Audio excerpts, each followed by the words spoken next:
the band? Can't hear the band? There it is. There it is. Turn it up.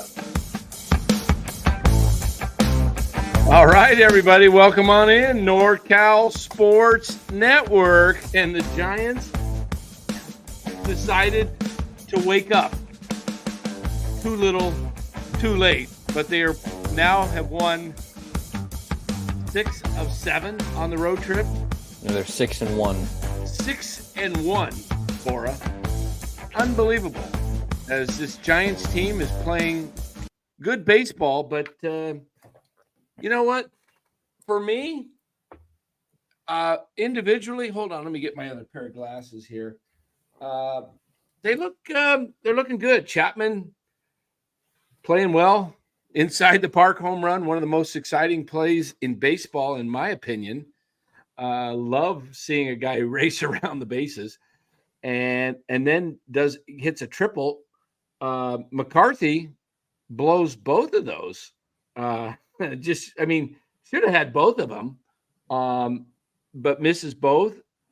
I was only ticked off is because I picked up Eduardo Rodriguez tonight for my fantasy team. I need 2 more wins, and secures me another 1.5. 3 wins guarantees me 2 more points. I figured Diamondbacks can hit. They're facing Birdsong, and that's all I was irritated about is he got lit up pretty good. I was pulling for a victory for Rodriguez for my fantasy team because I could care less about the Giants winning these games. I really do. I mean, this is all fool's gold. Guys getting excited about a team that plays like crap all year long, and then when they're out of it, they wake up. I mean, how good is that? Like, oh, I don't have any pressure, so I'll just go out and play my game. Whatever. It's a little interesting this time around, just because 4-game win streak. Can I watch him get to 5 now? Is this the first 4-game winning streak of the season? Second or third, but that's it. Yeah, they've never had 5.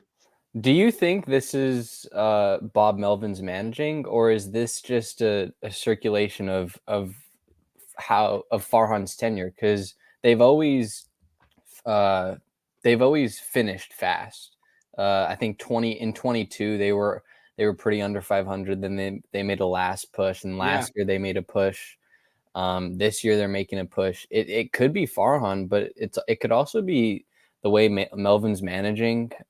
He might kind of be taking the reins a little bit and just managing the way he wants to manage. He's not being handcuffed by Farhan. But like you said, I mean, players are performing. Matt Chapman, he's up to 249 with a 798 OPS. Dan, I think you're going to end up wrong on your prediction of 220 to 240. I don't think he's going to hit under 240. I was thinking he would have a slump. I got to admit, he's had a great year offensively. I don't think, I mean, you know what? Give him credit. He's had a tremendous season offensively 248. What is he hitting now? 249? 249. Like 249. He still could go on it's possible if he gets in a streak, he's got 5 games left. He could go on a 1-for-20 streak, and end up in the 230s. Mm-hmm. At this point, he's probably going to hang on. And he has 27 home runs. He's 3 homers away to 30. I don't think he's going to get to 30, but this is good for Chapman. I mean, he already got his contract, but everyone was saying last year was the outlier year. He had the thumb or finger injury that was preventing him from hitting for power and preventing him from defending the way he usually defends. And I think he's kind of proven that he was right in that aspect. That I think it's kind of obvious that the thumb or finger was bothering him. Right. He's got 27 homers now? 27 homers, yeah. Yeah. I mean, you know what? I hats off to him. He's played well. He's an excellent ball player. If they can add more guys around him, in fact, I think we'll pull up that Nightingale article was that on Twitter? No, I saw it on Twitter, or it was Okay. linked, and then I know how to pull it up. You can just search up like Yeah. Bob Nightingale USA Today. Yeah. Casey Schmidt, excellent game tonight. I don't know why they don't play him every day right now. They keep putting Walton out there when they're facing a right-hander. It just irritates me that they platoon guys. You're platooning. Look, if somebody comes out of the grandstands or something that can hit left-handed and face a righty, are you going to play him over one of your guys on your roster just because you got to play the platoon? If you're a guy in the Giants farm system, I would suggest to learn how to switch hit.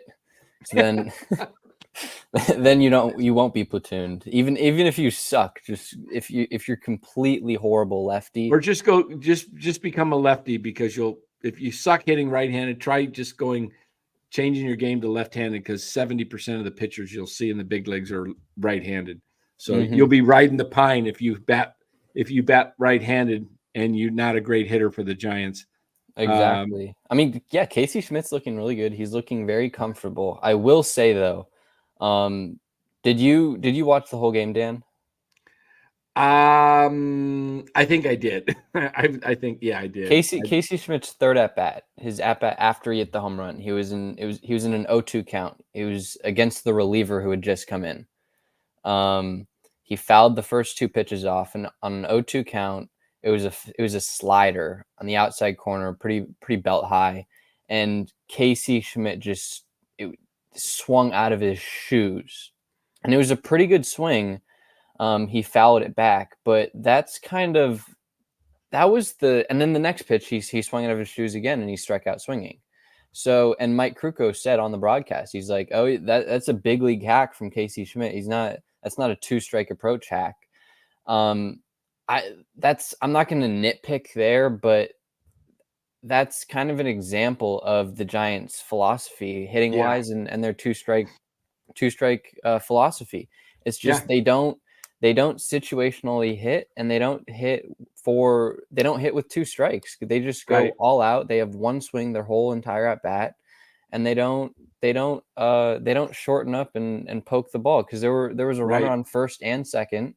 If you could have just hit a line drive up the middle, that would have scored a run. That's all you need to do. You don't need to hit a home run. You don't need to play me ball. You need to play team ball. And that's what this team lacks. I mean, Chapman's had a great offensive season, but what's the one gripe that we have with him? He doesn't hit with runners in scoring position. Here's the Chapman play a little bit of it coming around the bases there. If you click the thing in the bottom right, it'll go to full screen. Yeah, I just don't want to put too much emphasis on it. But yeah, just there it is. But we're looking at the box score here, guys. The box score. And Ryan Walker gets another save. He's on my guy that's chasing me for saves. I can't have this. Giants, like, now that they're coming back at me. They're trying to get me at the last week of the season. Okay. Ramos got a nice hit early on in the game, whatever that inning was, line drive, base hit, I think he got. Then Encarnacion got the double down the right field line to knock in the first run of the game. That was, I believe Ramos scored that. Conforto, big long ball again off another lefty. He's looked pretty good, 2 for 5. Chapman goes 2 for 4, knocks in 3. Did get 2 strikeouts, right? Yeah, 2 Ks. Fitzgerald 0 for 4 with 3 Ks. Canna goes 2 for 4 after he was 0 for 16 coming into the game against Rodriguez. And I'm thinking, why is Canna starting 0 for 16? And his first hit was a little roller to shortstop that Perdomo barehanded and wasn't able to throw him out. That was Canna's first lifetime hit off of Eduardo Rodriguez. Then he got another hit. Schmidt with the big line drive home run down the left field line. McRae 0 for 4, a couple of more Ks. Casali 0 for 2. Wisely, who cares? Pinch runner. Bailey. Okay. So, and then Birdsong, minus his control issues, looked pretty good. He walked only 2, but he went late in the count a lot, which pushed his pitch count up. He had a lot of 3-2, counts, but he looked pretty good. And he got the win, which is his 5th win of the year. Hayden Birdsong, 5-5. He's got more wins than Blake Snell. Hayden Birdsong looked pretty good. I mean, the one thing that stuck out to me was in the 5th inning when Brian Price came out to talk to him, and I think it was Carroll who was up, and Birdsong he strikes Carroll out, and then I think it was Perdomo who hit the line drive, and it was a great play by Casey Schmidt, leaping over the second base bag to make the catch. But that's something you love to see from your young pitchers, the ability to battle and the ability to dig deep when you need to dig deep and really throw your best stuff. He reached 98 on one of those pitches. I mean, I really like Hayden Birdsong going to next season. He has elite stuff, and he's only going to get better. He's still young. Got very good stuff. You know who I like? I think I like Landon Roop even more. I like Landon Roop too. I like him a lot. That curveball plays. If he can consistently get his fastball and changeup. I mean, you got something going maybe with Roop, and Birdsong can get you going, and then you get maybe some spot starts out of Black. Beck is probably, he's not going to have his arm aneurysm in spring training like he did. And then you got you've got Robbie Ray coming back, Harrison coming back, and Webb. You need 7 starters minimum in spring training. Yeah, you probably want to have 9, because 2 or 3, 4 guys are going. Look at the Dodgers this year, had tons of injuries to their starting pitching. Dan, I'm going to step out for a second. No worries. Yep. Spencer Stewart, with the Giants winning now, it doesn't matter. Exactly. It doesn't matter. If anybody thinks these games matter as far as taking this into next year, how did that work for you in 22 when they closed out the season to get to 500? Look, guys, this is a 500 type ball club. It's what Farhan is built. And so he's built a club that has to win on the margins, and it's you're going to have some games where you win and games you lose. I mean, right now they're right there, 78 and 79, I believe. They've got 5 games left in the season. They may finish at 500. They may pull it out. I would think they'd have a tough time winning the next 2 in Arizona. But my goodness, I said that in Kansas City and Baltimore, and they weren't able to pull it off. You know what? I had the Arizona cap on my table here, ready to go. I figured I'd be wearing it today. Hold on. I got to put it back up in the standings there. Be right there.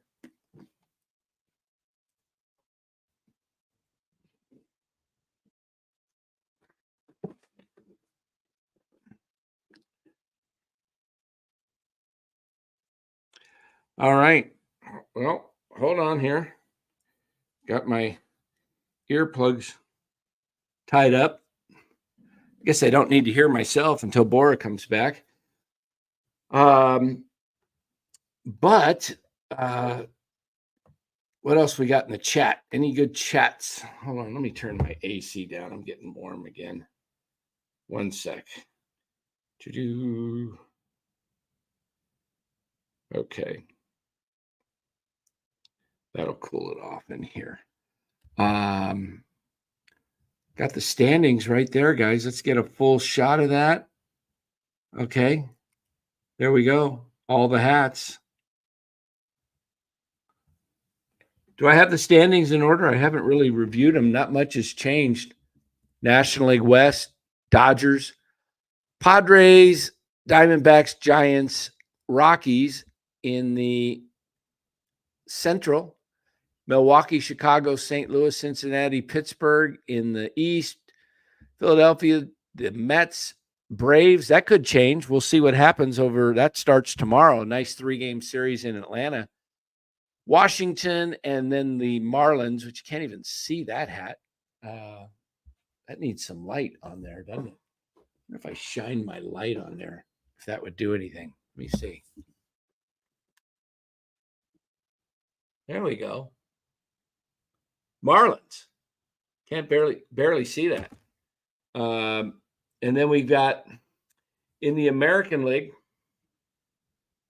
we got Houston, Seattle, Texas, the A's, not going to finish in last, and the Angels in the Central, Cleveland. Wait a minute. Has that changed? Hold on. That may have changed. We might have to make a change on that one. I think Detroit is, let's take a look. Hold on here. They've got Kansas City. Detroit is third, and Minnesota is fourth. Actually, KC and Detroit are tied. Hold on. I got to flip that one. Do that real quick.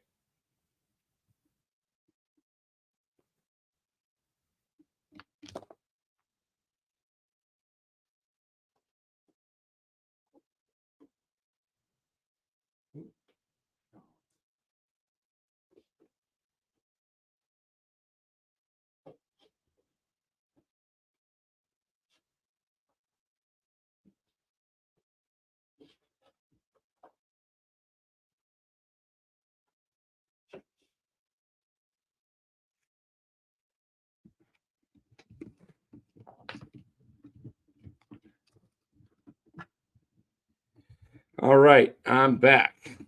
Had to flip the Tigers. Tigers are on a roll. Hold on, this thing's getting all dang up. Yeah, Tigers are a great story, Marcus. I mean, unbelievable finish right now. Can they pull it off?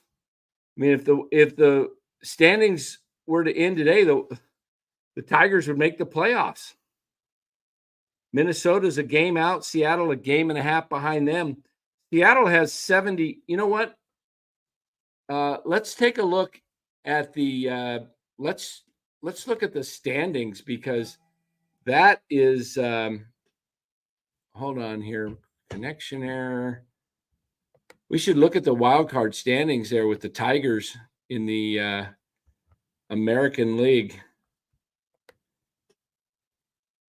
Let's pull that up, shall we? Let me do that for you guys right now. We'll take a look at that American League wild card. That is pretty amazing.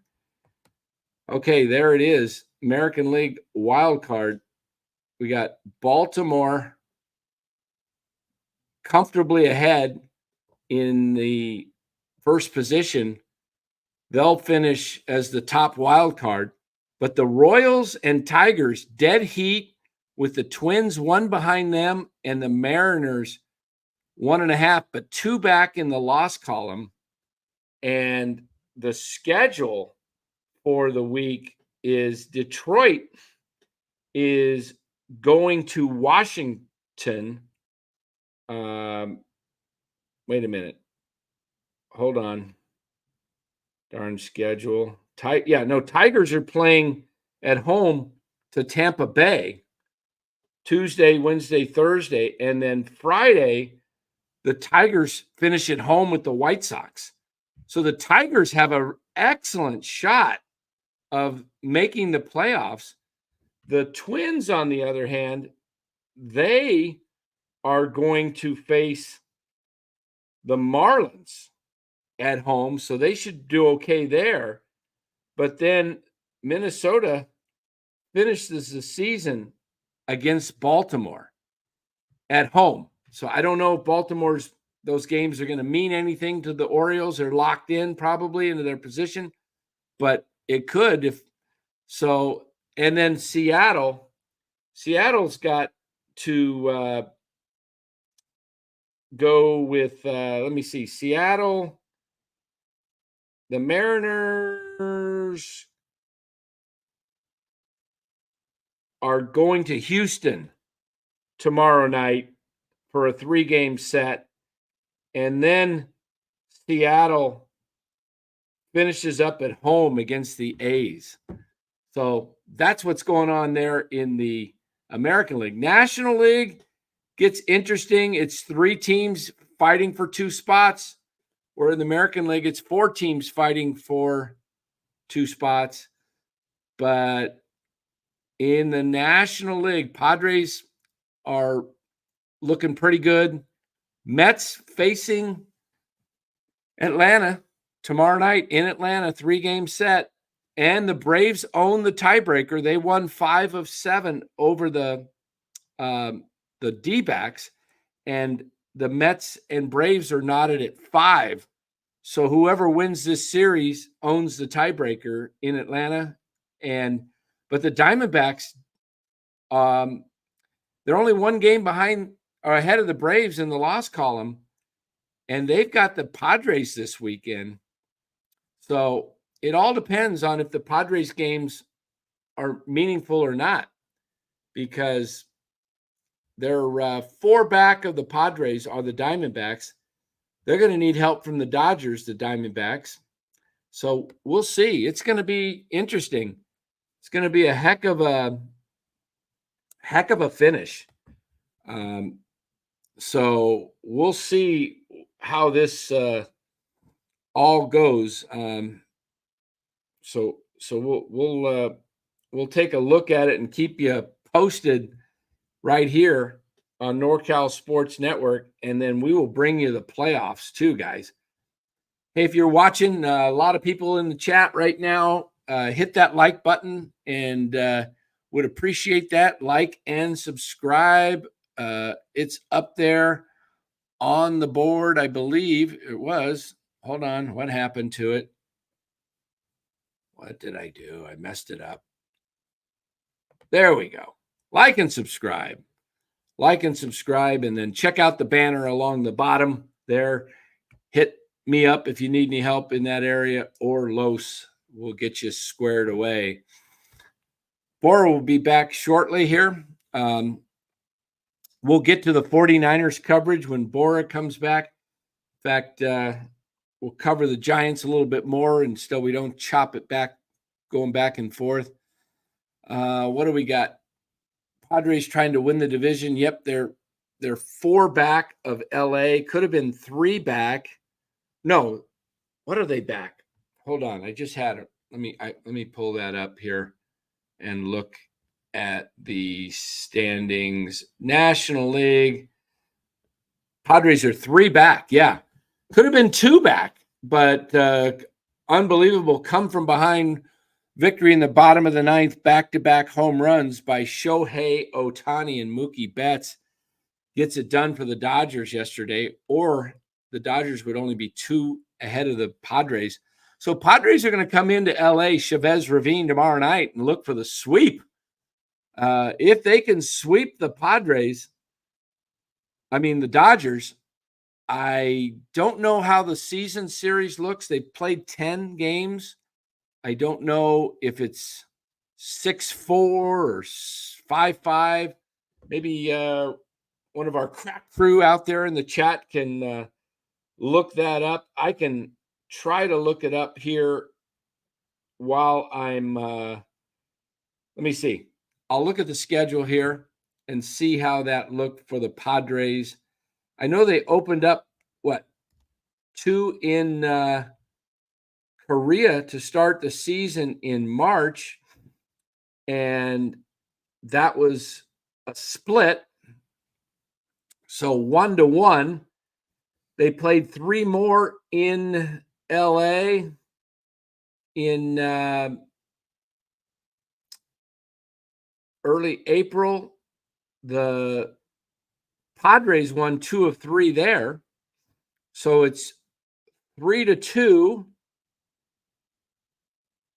Looking here at the rest of the schedule, 3-2. They played in San Diego. Dodgers won 2 of 3.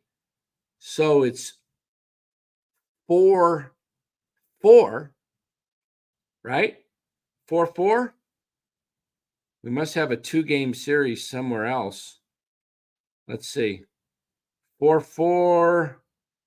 Looking, they played 2 in San Diego. The Dodgers lost both of those games. So San Diego owns the tiebreaker if they can win the series. Padres have won 6. Dodgers have won 4. If the Padres can sweep the Dodgers this starting tomorrow night, the Padres can win this division. We just did Padres are 3 out, but they own the tiebreaker if they win the series. Yeah. They have to pretty much win. I would think they have to sweep them. I mean, if they win 2 or 3, they only gain a game. Is that the last series of the year for them? Then they go to Colorado. For the Dodgers, finish in Colorado, and the Padres finish in Arizona. Okay. So it's 6-4 right now. Spencer Stewart says 7-3 Padres. I've got it 6-4 unless I read it wrong.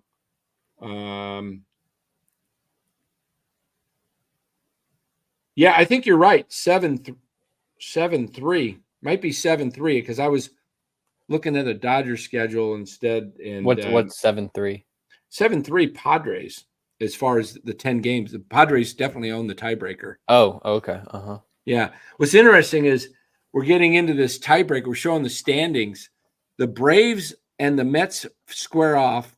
Mets have a 2-game lead, but 3 games in Atlanta, it's 5-5.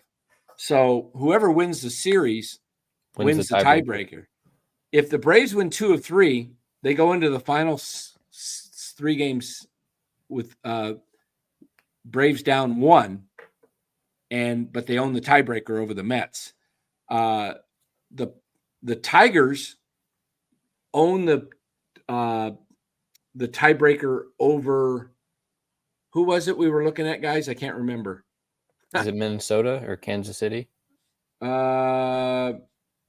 Seattle. Geez. We did it on a few of them. I'm trying to do on all of them. I think it was the Twins, maybe. Tigers are in the second wild card now. Wow. Yeah, they're tied. They're tied. Good for them. Good for Scott Harris, huh?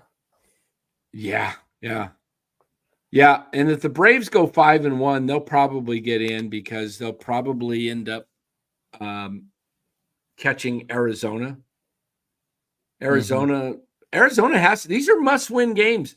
The thing that the Giants right now can play for is just pride of, knocking a spoiler. Yeah. This is I'll say this. This is the one thing that I like about the expanded playoffs, the additional wild card spot, because now it gives more teams more opportunities to make the playoffs, and the end of the year is a little more exciting. Yeah. I played some clown music for Ryan over the weekend for the and he got the last laugh over he said the Niners would lose and the Broncos would win. He said he had the last laugh. He let us know it. But Ryan, you're up to it again. I have to bring out the clown music, or should I just bring out the crowd laughing? For what, his most recent comment? Why are we laughing at Ryan? We're laughing at Ryan because of this comment right here. He wants to run it back with Conforto or Yaz and finish 4th place. Come on, Ryan. How's that working? How's that working, Ryan? Oh,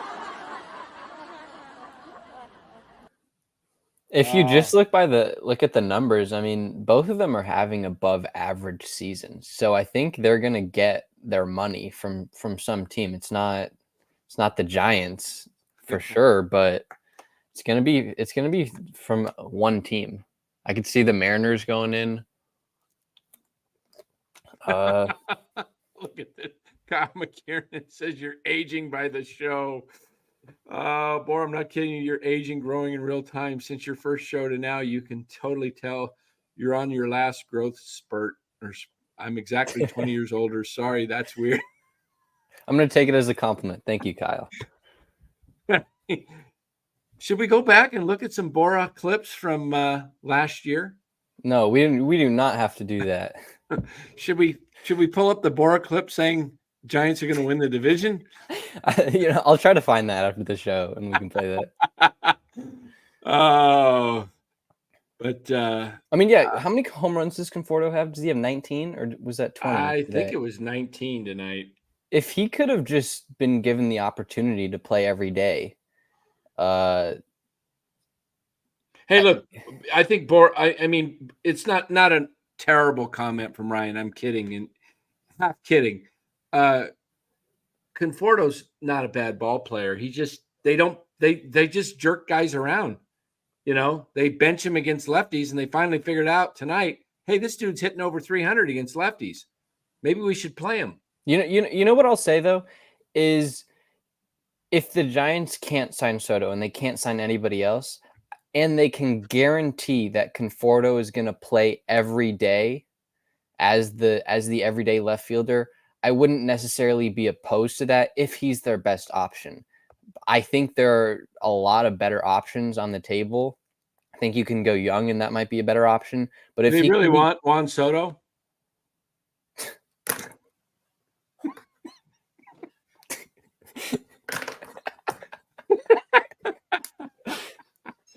no, but I mean, do you think, yeah, Ryan said he would have had 25 plus home runs. Do you think if he would have been given the everyday just spot and just said, you know what, just play every day, do you think he would have hit 25 home runs? Because I kind of no doubt. I mean, he hit 19. Let's why don't we do this? Why don't we pull up Michael Conforto stats, and we'll take a look at how many at-bats he's had this year. He's probably only had, my guess is he hasn't even had 400 plate appearances. He has. I just looked that up. Okay, here it is. 419 plate appearances, 409. Okay, so, all right, there he is. He's got right there. He's got 418 at bats this year. I don't know how many plate appearances. So he's right over the 19 homers. What was 63 RBIs now? OPS plus 111. That's above average. Career, he's 119. I don't know why they don't just play him. I mean, they jack the guy around. This is why I called him out the other day and said they might be the stupidest organization in baseball, because it doesn't make sense that these guys, who they play, Luciano, they don't play him. I mean, Casey Schmidt, he goes out and he makes good plays, and defensively, he's hitting okay, but just let him play. Who cares? I'm going to say this right now. Casey Schmidt is your second best infielder defensively. Oh, absolutely. I don't think it's close. I mean, it's Chapman number one for sure. Fitzgerald isn't a great defender.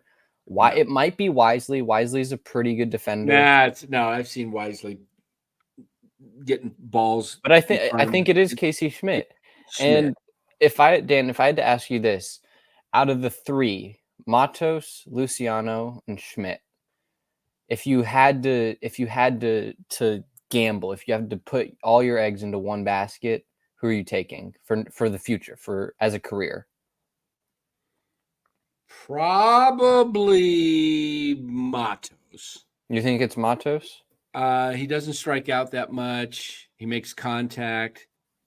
He can play a corner outfield. He's a guy that can probably, once he figures things out, stay in the league long enough to hit you 265, maybe get you, it's hard to say. I think if you went on talent alone, upside, highest ceiling is how about this? Highest ceiling. What happened to Bora? I think we lost his signal. He'll be back. There he is. What happened? He just hit the wrong button. Happened, just like lagged out or something. I'm going to say highest ceiling is Luciano. Lowest how do you say that? Lowest floor would be Matos. The guy that can just bomb the most would be Luciano. He's got the highest upside and the biggest bust. Yeah. Luciano. Highest floor would be Matos then. Highest floor. Highest floor, yeah. Okay. Highest floor. And then I think Schmidt is your Matos probably the most is the safest guy. Schmidt has he doesn't I don't think he has superstar potential, but he's a guy that could be an all-star, not a perennial type all-star, but he could be an all-star. He definitely could be a Gold Glover, but hitting, I think, yeah, I'd probably rank him. Yeah, 1 to 3. What would you rank him? Right now, I would probably. It's tough because I mean, right now it's Casey Schmidt 1, just because neither of the other two are on the team. Yeah, I probably, yeah. I mean, it's probably Schmidt 1, Matos 2, Luciano 3 if you ranked them. But I would not give up on Luciano. He's only 23. He's 21 or he's 22. No, he's 23. He's 23, Luciano now. No, is he? Yeah, he's 23. Just turned 23 recently. Jeez, he's already 23. Yeah, he's starting to grow gray hair now, man. The guy's he's been around since 17, 16. Yeah, he just turned 23. I still wouldn't give up on him though, because Ramos is 24. And yeah, I agree with Mark Graves. Schmidt could easily hit 20 homers. It's not even close. He could easily hit. I think he could hit 30 home runs in the future, potentially, just because his bat speed is super fast and he has a lot of power. I mean, he hits the ball far. If he can just lower his strikeout percentage a little bit and increase the walk percentage, the walk percentage is the big thing. If you're not going to lower the strikeout percentage, increase the walk percentage, because you need to be getting on base more often. Yeah, I think the strikeout percentage, if he can keep it at 25, just around 24, even 25. if he can keep it at 30%, but if he can boost the walk percentage up to 10, he'll be a positive player because he'll provide power. I mean, not everybody is going to be that guy who hits 20 to 25 home runs and has a 25% strikeout percentage. You're going to have guys in the lineup that strike out. It's just sad they're not playing, that he never got a shot at third base, and he never will. We'll never. It really. I almost think he's going to get traded. I really do. I hate to say it. I love the kid. He's got a great attitude. Funny, great guy to have around. I just think it sucks that you don't even get to play your position that you're not just enjoy playing, but you're great at. Your natural position. Yeah, he's a great third baseman, and he's really almost going to be entering his prime. He's like 25, 26 years old. He's going to be entering into his years where he should be playing, every day with some organization at third base. And, I mean, I like Casey Schmidt.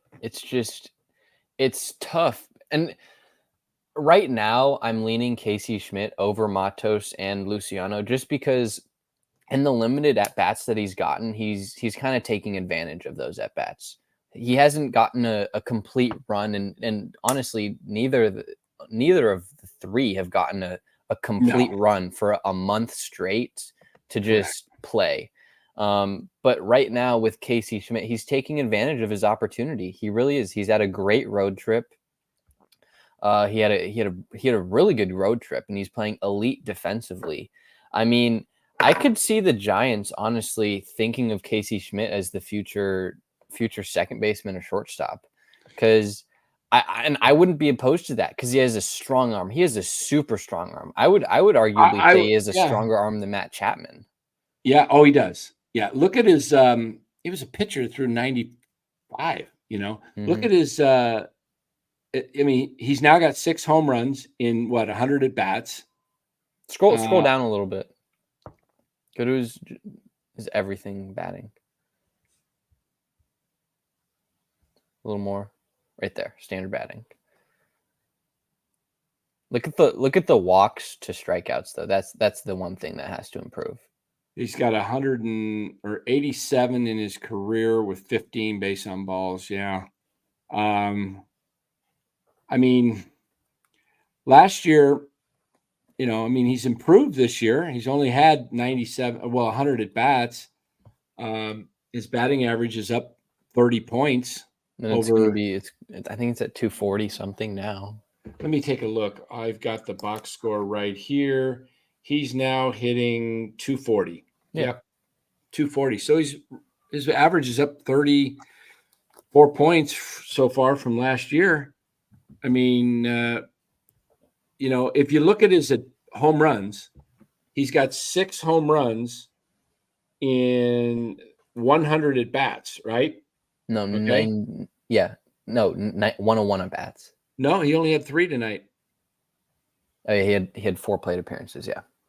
So he's hitting a home run every 16.66 on his plate appearances or at bats. If we did plate appearances, he's at 105. It's not so much because he doesn't walk. Yeah, so he's got 6 home runs, 105 divided by 6 every 17.5 at bats. Okay, compare that with the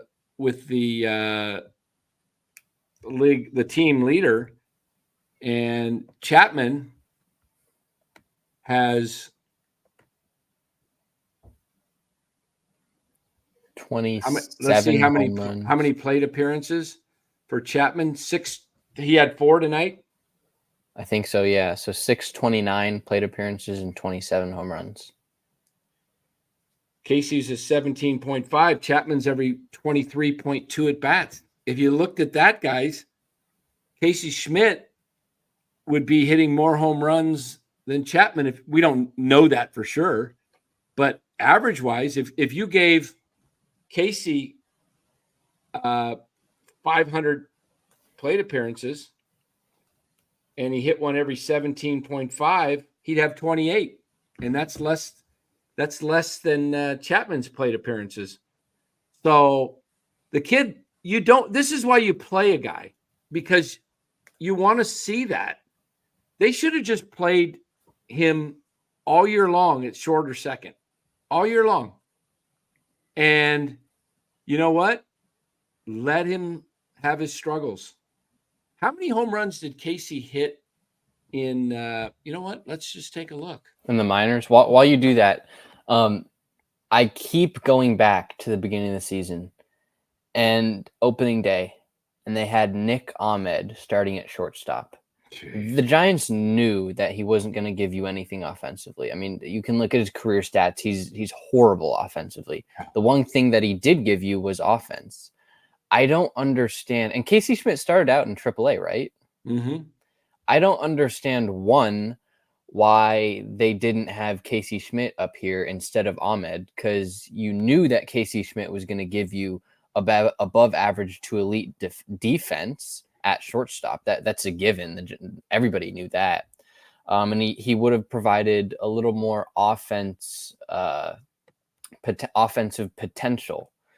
I mean, Ahmed pretty much gave you nothing offensively. But another thing is they completely just ruined Luciano, because they could have had him start out at shortstop and they could have had Ahmed as the late inning replacement. There was nothing. We would have been fine with having Luciano play 6 to 7 innings every day.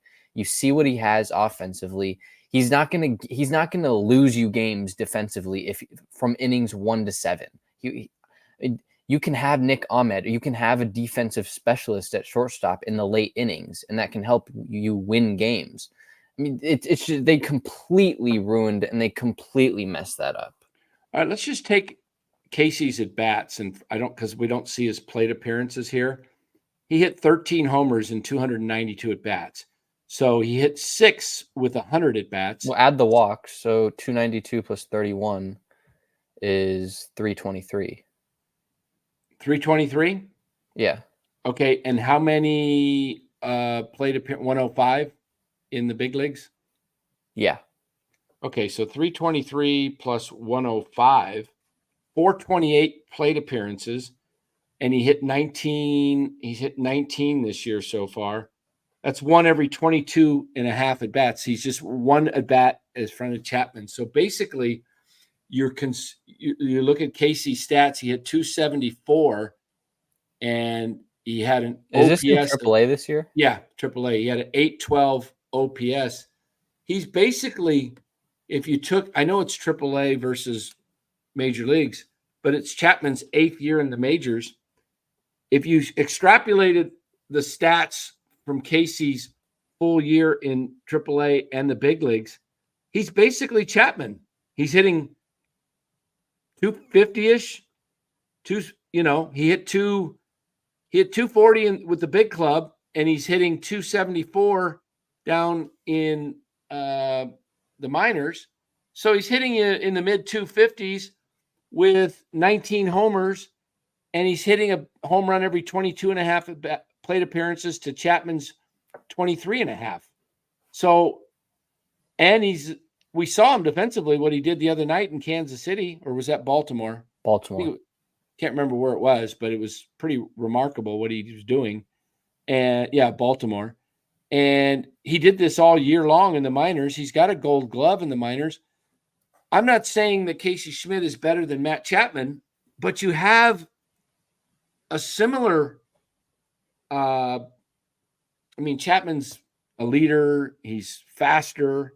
It's not a question of whether Casey Schmidt's better than Matt Chapman, because it's obvious that Matt Chapman's better. I mean, Matt Chapman's one of the top third basemen in the league, probably.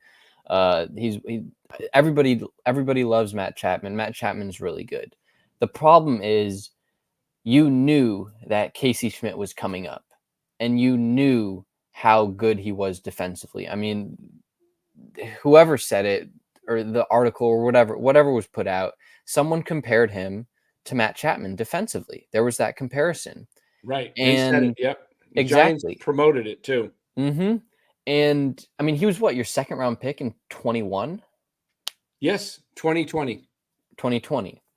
So it's not like this guy has been an unknown and he just climbed the ranks of the farm system. He was a second round pick, and he was well known. So it's really confusing when a second round pick who makes it to the majors fairly quickly just isn't given a shot to be your starting third baseman, because that's his natural position. His natural position is a third baseman.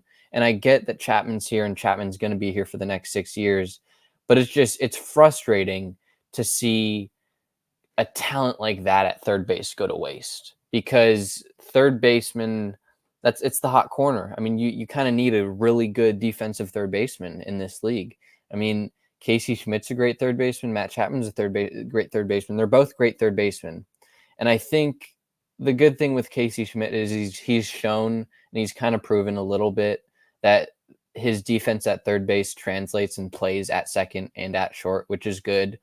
But it's just, if you're just thinking about him, and I could only imagine what it would be like in his position to just be a third baseman and be a third baseman in the minors, to come up. They're comparing you to Matt Chapman defensively.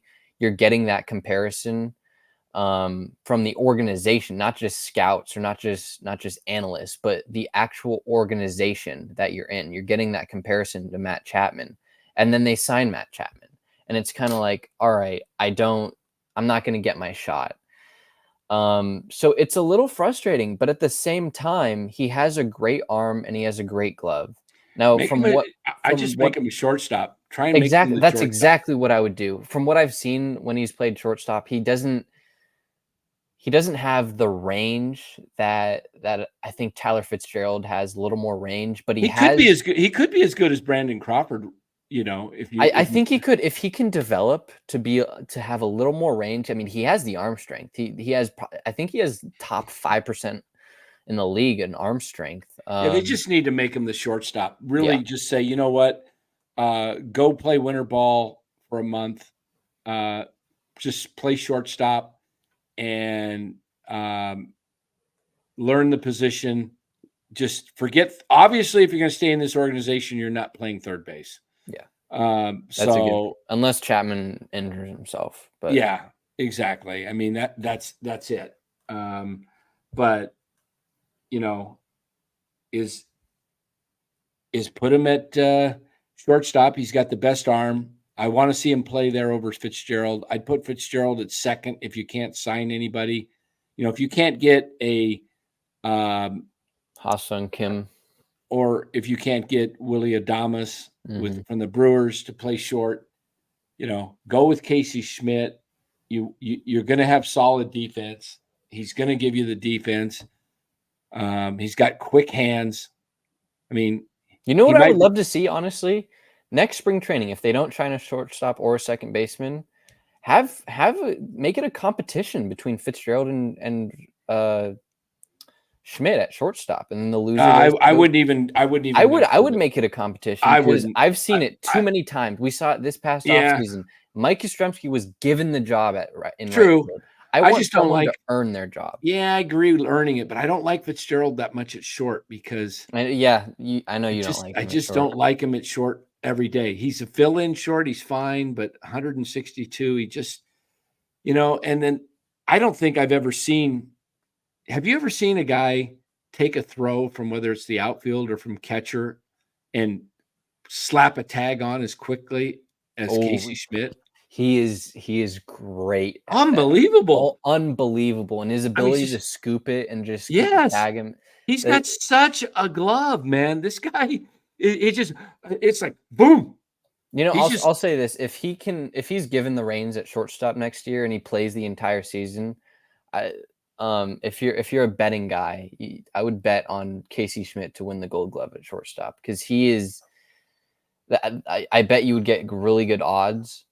And it'd be a good odds bet. I mean, I do think if he learns it, he can do what Brandon. I mean, look, he's Crawford.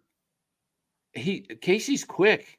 He's not going to be as sound as Brandon Crawford, right? But Crawford's just like a vacuum. Yeah, and he just like eats everything up. But Casey, I feel very confident in the infield. Like that pop up to shallow right tonight. I was like, oh, that could drop. Then I saw it was Casey. I go, no, that he's getting that. And then the put out, the caught line drive today that saved the game for Birdsong. I mean, it was a great play. Yeah, I mean, Casey's got a glove, and they just gotta don't make him a utility guy where he plays in only platoons. Just play him. Just play the kid. You know what? He's got 20 home run power.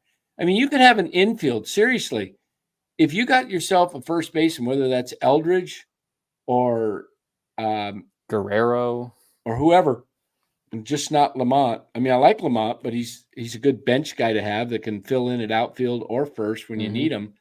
But you could have an infield of Chapman, Schmidt, Fitzgerald, and let's say Eldridge at some point. Mm-hmm. You can have 4 20-plus homer guys. You can have 4 25 home run guys.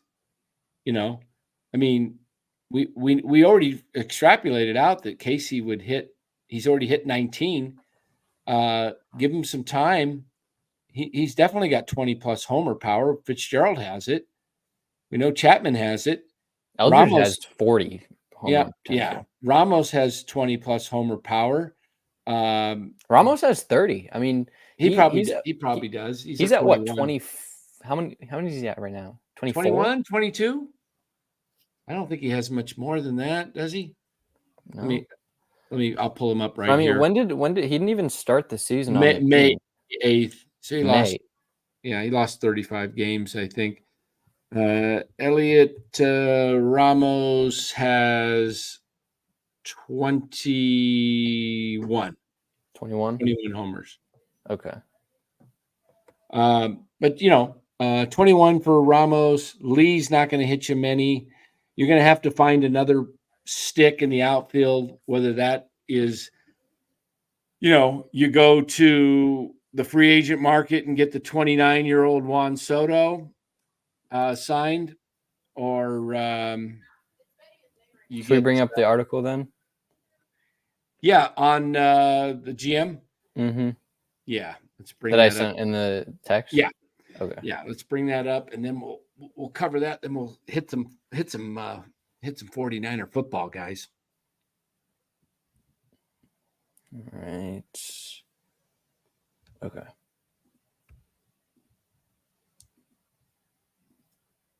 All right. Here it is.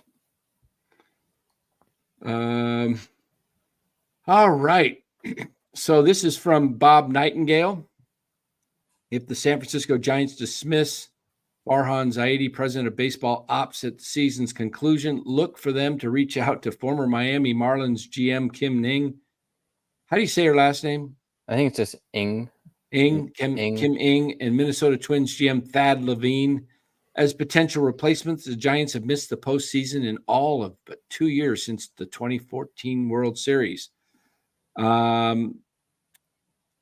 Let's see what else we got in here. While the Giants minority owner Buster Posey met privately with third baseman Matt Chapman the day before signing a 6-year, $151 million contract, it had little to do with the contract negotiations, but everything to do about answering Chapman's questions about the future of the franchise. Posey assured him that the Giants plan to spend big, turning the organization around as quickly as possible. The only contractual issues that were unresolved before Posey's involvement was agreeing to give Chapman a complete no-trade clause and compromising on a $1 million signing bonus. Chapman was originally seeking a $2 billion signing bonus since he had a $2 million buyout in his original 3-year, $80 million deal with a buyout. Any more to that article? Nothing about the Giants, no. Okay, so there you go. Not a lot that Buster did other than get the no trade clause added to the contract and tell Chapman that the team was going to spend big in the offseason. So my guess is they're going to go hard after Juan Soto, and if they don't get him right away, they're going to also be in the same conversation with Willy Adames at the same time. And if they don't get Soto, they may try to get somebody like Santander and Adames. They need another outfielder. Santander's hitting around 235 to 240. Would really love to see another ball player that makes contact, whether that is, how's Ha-Seong Kim's strikeout rate? I'll pull up his stats. I don't think he's having a great year. Don't even know how to spell his name. I got it up. All right, so Ha-Seong Kim, he has 470 plate appearances, 403 at-bats. He has 58 walks and 77 strikeouts. How about his career? He's got 372 strikeouts in 1976, right? Mm-hmm. Okay, so what was that? 372. 1976. 1976. 18.8%. That would be a guy that fits. That would fit this system. They need at least another one. You got Jung-Hoo Kim. You got to add, in my opinion, you need 3 more guys. You need 4 guys that strike out less than 20%. In your starting lineup. In your starting lineup. Can we pull up the K rates of everybody again? We did that. Just go. Was into that on Fangraphs? You can just pull it up and we can figure it out. Oh, if you want to look it up I think it was on Fangraphs. Do you want me to do individual players or the lineup? I want to do individual players. All right. Who do you want me to look up? Let's just go the starting lineup. Let's start, around the, the battery. Let's go number 2, Pat Bailey. Okay. He's just Pat Bailey now. He's no longer Patrick Bailey. He's a veteran. Pat. Hey, Pat. Is that the same Pat? It's not the same Pat on Saturday Night Live, I don't think. Hi, my name's Pat. I'm Pat. How are you? I'm Pat. Oh, better be careful. All right. Patrick Bailey has a 8.4% walk percentage and a 22.5% strikeout percentage. All right, 22. I'm going to write these down here. Hold on. Let me grab a paper. Okay, let's go to first base and go to who are we playing? Wade? Wade has a 23% strikeout percentage. Okay. I'm just going to round up. Bailey, 22. Wade, 23. Okay. Second base. Who's playing second base for the Giants? I mean, that's kind of a wash because it was Estrada. It's been Schmidt. It's been Wisely. Let's make it Estrada. What's Estrada? 20. And what's Fitzgerald? Fitzgerald is at 31. Okay, I'm going to put Fitz at second base. Okay. 31. What's Schmidt? Schmidt's at 22. What's Chapman? Chapman's at 24. Okay, Chapman, 24. What's Ramos in left field? Ramos is at 26. What's Jung-Hoo Lee? Jung-Hoo Lee is at 8. 8. And who's the right field? Well, let's just call it Yaz for now. What's Yaz? Yaz is at 26.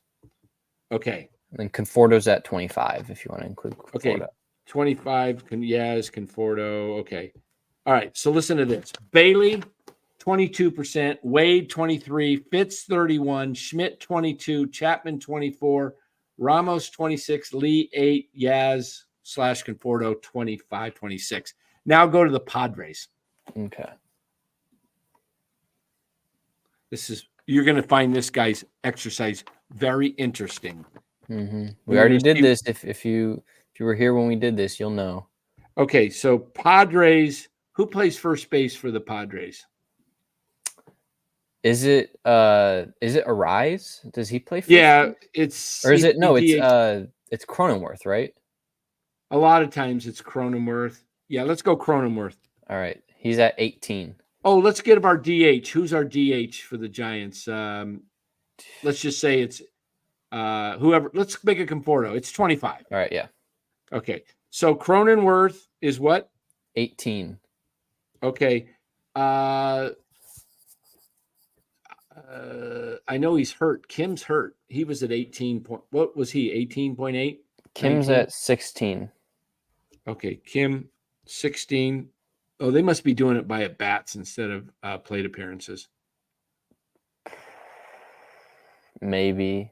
Not sure. But that was Kim's career, though. So okay. Oh, that's right. Bogarts, I don't know, because Bogarts was signed as a shortstop, but he's playing second base. So I think Bogarts is 16.9. 17, yeah. Bogarts 17. Their third Machado. Machado's at 19. Not one over 20 yet. Give me Profar. Profar is at 15. Give me Merrill. Merrill's at 17. And give me Tatis. 22. One guy over 20. You want to know why they're okay. Arias is at 3. Yeah, Arias. Okay. 3. The guy I wanted. The guy I said you could have easily. And the Giants didn't even I guarantee you Farhan didn't even make the call. Nope. And if he did, if he made the call, it was probably like, is he available? Well, and that's maybe. it. That's it. Maybe for the right price. Okay, I'll get back to you. Mm-hmm. I'll get back to you. Guy on the Padres calls Preller. Hey, Giants are poking around asking about. All right, I'll take them right now. What do you want? Yep. All right, so go to the Dodgers real quick. All right, L.A. Dodgers. All right, give me Will Smith. Oh, we didn't check the Padres catcher. All right. It was at like 28. It was Higashioka. Okay, 28. Higashioka. 28. Give me Will Smith. Will Smith is 20. First base is Freddie Freeman. 16. Second base has been Betts for the most part, but is he out in the outfield now? Or I think he's back in the outfield. All right. Freeman was what? 18? Freeman 16. Okay, give me Lux. Lux is at 22. Okay, shortstop. That's been a weird. It's been position. Rojas, I think, right? Yeah, Rojas. He's at 10. Okay, Muncy. Muncy's at 27. Yeah, he's a big. Okay. Left field must be Teoscar. Teoscar's at 29. Teoscar, 29. Who's their center fielder? Pages? Who plays It's that? either Pages or Edmund, I think. Edmund is what? Edmund's at 18. Pages is at 24. Okay. I think it's been Edmund lately. I think so, because they made that trade for him. And then Betts is at 11. Betts is at 11. And Ohtani. DH Ohtani's at 23. Okay. So strikeouts, they've got 1, 2, 3, 4, 5 guys over 20 out of their 9. 1, 2, 3, 4, 5, 6, 7, 8, 9. Giants, 1, 2, 3, 4, 5, 6, 7, 8, 9. Only one guy on the Giants under 20%. And the Dodgers have 1, 2, 3, 4. And the Padres only had 1. And that's why you're in 4th place, because the Rockies suck too. Interesting, guys, to take a look at that. This is why I say the Giants better go out and find at least 2, ideally 3 guys. You can't have more than 5 guys having 20% K rate in your lineup because it kills rallies. Dan, if you had to guess, what's Soto's strikeout percentage? I would say Soto's 14. 16. Wow. His walk rate is 18. Yeah. So Soto would be the ultimate get, because Soto is the ultimate guy. I mean, he doesn't strike out. He walks a lot. He has power. The two things are he doesn't have great speed and he doesn't play great defense, but you'll give that up for elite offensive. Yeah. Production. TN says take a look at team OPS. That would be interesting. Does it show team OPS? Just let me see. Teams. Should we go Giants first? Sure. I don't know if it. Tangy says, will Soto use us to drive up the price for New York? Tangy, I got a word for you. Starts with an A and ends with a Y. Called absolutely. The Giants just have to make a big giant, no pun intended, but make a giant offer and ask for a quick signing and say, we're not going to leave it on. We're not going to be used. If you want to come be a San Francisco Giant and be the next Barry Bonds of the town, here's the contract. Sign here. If not, wish you well. Goodbye. I'm not seeing it on Fangraphs. I'm going to go to Baseball Reference and I can pull it up. But I mean, I would argue that point just because it's not strikeout percentage could be more important. It could be less important. It just depends on your offensive and team philosophy for hitting. If your team philosophy is to hit home runs and strike out a lot, and your team can hit home runs, then it's not important. But if your offensive philosophy is to not strike out and hit for contact and hit with runners in scoring position and just play selfless baseball, then it is important. It goes from team to team. It really does. It's not one thing for everybody. TN says Dodgers 3rd, D-backs 4th, Padres 10th. D-backs let's look at the D-backs strikeout percentage. They score a ton of runs, the D-backs, and for the Giants to hold them down to 2 tonight, the D-backs may have an all-time choke after winning the first 3 games of the series against the Brewers. They had an 8-0 lead yesterday, Bora, and lost. I saw that. Mm-hmm. They were up 9-6 in the bottom of the 8th, and the Brew Crew scored 4 and won 10-9. And then they come home on a flight from Milwaukee with their, heads between their legs and pretty much come in limp and get 2 runs off of a rookie pitcher and lose. The D-backs could put on an all-time choke in the final 7 games. I've seen teams do this. Look at the Royals. They've lost 7 in a row. They're choking away. TN, I disagree. I mean, just looking at the 2014 Giants, the one guy, they had two guys who had 20 home runs. It was Posey and Pence. I'm gonna get Everybody a drink of else water. Be right didn't back. have 20 home runs.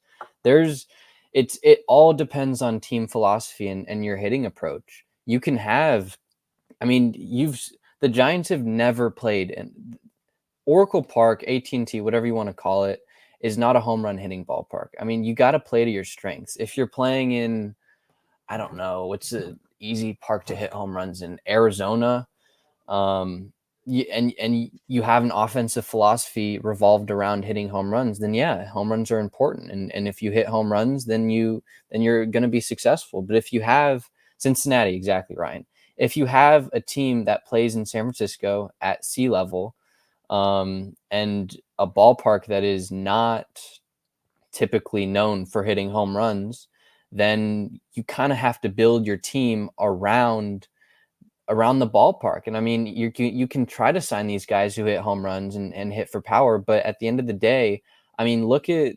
2010 Giants, 2012 Giants, 2014 Giants. They situationally hit. They weren't known for hitting home runs. I mean, I think they were in the bottom 10 teams for hitting home runs, but they knew how to situationally hit. So, I mean, I think, Tian, I can see your point, and that power is always important. And in this day and age, and in this current baseball, power is very important just because it's so popular. But I mean, the Giants have proven 3 times in 5 years, 3 times in the past 14 years that you don't need power to win a World Series. You can have different philosophies and different approaches to be able to be successful. If you have, the one thing that you need is offensive continuity. You need your lineup from 1 through 9 to have similar similar approaches, I'd say, and similar at bats. I think you can't differ from player to player. I mean, you definitely, power is important. Power, hitting home runs is definitely important, and hitting home runs helps win ball games. But to say that strikeout percentage and just hitting for contact doesn't help you win, it's just not true. I mean, the Giants have proven that it helps. And I mean, the Padres are a prime example. They hit home runs, but they also hit for contact, and they also hit situationally. Luis Ariz does not strike out. He does not hit home runs either. He just puts the ball in play. He's a professional hitter. Donovan Solano does not hit the ball out of the ballpark. He just puts the ball in play. He's a professional hitter. Let's see how that works out. Let's see how home runs correlates to playoff teams this year. Okay. Mm-hmm. Let's see. All right, there we go. Yankees lead the majors in home runs, 229 playoffs. Orioles, 225. Dodgers, 225 playoffs. Braves and Diamondbacks on the verge of the playoffs. Mets on the verge of the playoffs. Sox out. A's way out. So that's an aberration there. Phillies in. Padres in. Astros in. Guardians in. Twins on the verge. Mariners on the verge. Brewers in. And the bottom 15 are, besides the Royals and Tigers, are all out. So you could build your team like the Tigers. No, I mean, I'm not. Yeah, I mean, all the playoffs hit bombs nowadays because the game is revolved around home runs. But I'm saying, because every team is focused on hitting home runs. But if you don't have the players that can hit home runs, then you should be building to your strengths. How about if we look at something different other than home runs? How about if we look at batting average? Does that matter? Or OPS? Do they have OPS in here? Runs batted in. I bet if you just click complete leaders, it'll go. Oh, that's complete leaders for the team. No, but then you can sort it out. Team batting. Should we look at? I don't know. That's complete leaders for each category. No, just click it for a second, see what happens, and then you just see on the top where it's OPS over here, yeah, and then you just click that. There it is. All right, let's see who leads. Let's see if TN's philosophy works. Diamondbacks, right there. Dodgers, Yankees, Phillies, Padres, Orioles, Red Sox are kind of the team that's out. Astros, Mets, Brewers, Twins, Braves. Yeah, OPS is pretty big story there. Look. Cleveland's down there, though, at 702. The Giants are 697. So Cleveland, how is Cleveland's team built? Interesting. Pitching, bullpen. Their bullpen is elite. Yeah. But who's their power hitters? It's Jose Ramirez is 3 home runs away from having a 40. Ramirez and Naylor, right? That's it? Pretty much, yeah. Let's take a look at Cleveland. I don't think they have a lot of boppers. Team leaders, full team stats. Let's take a look at their home runs. Oh, that's giving me Ramirez. I want the team. Full team statistics. Home runs.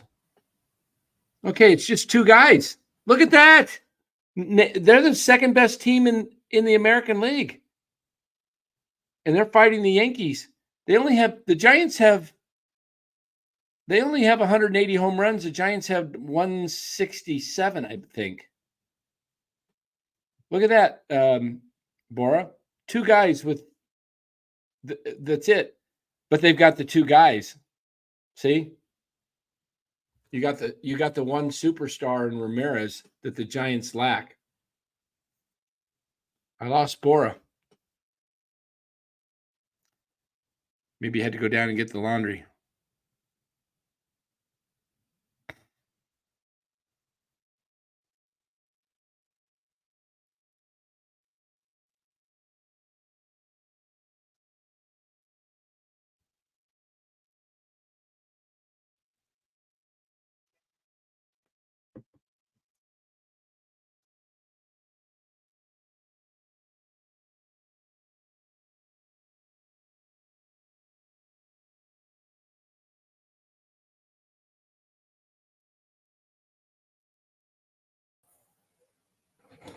Oh, there he is.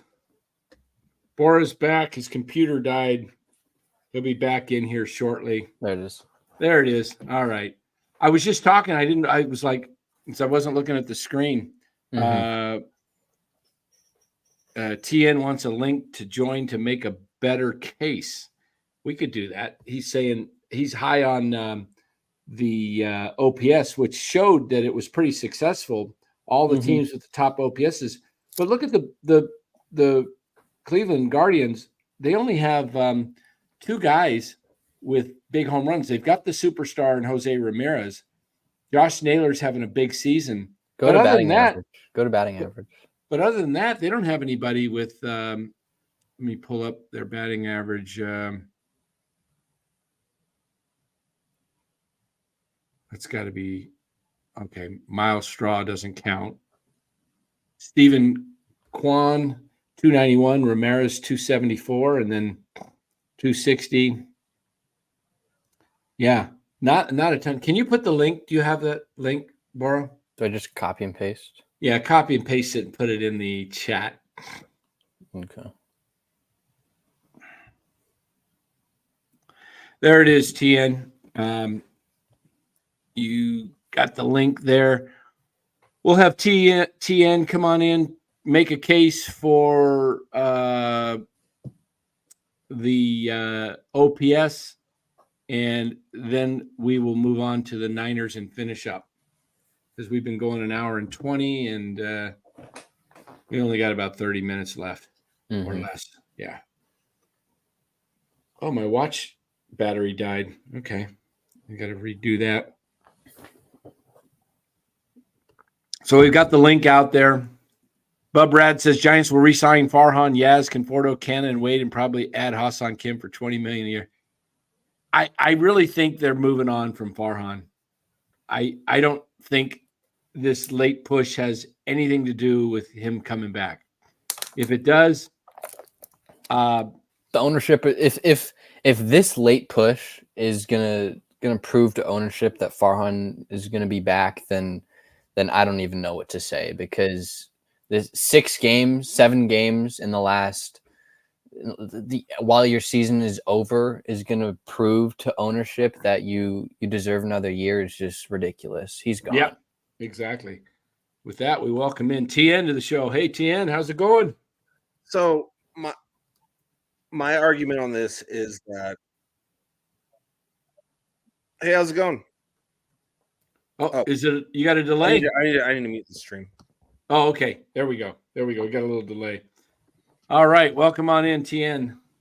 So, yes. So pitching obviously matters, and especially in the playoffs where pitching rotations can be more limited, yet like you can have like 3 starters and stuff.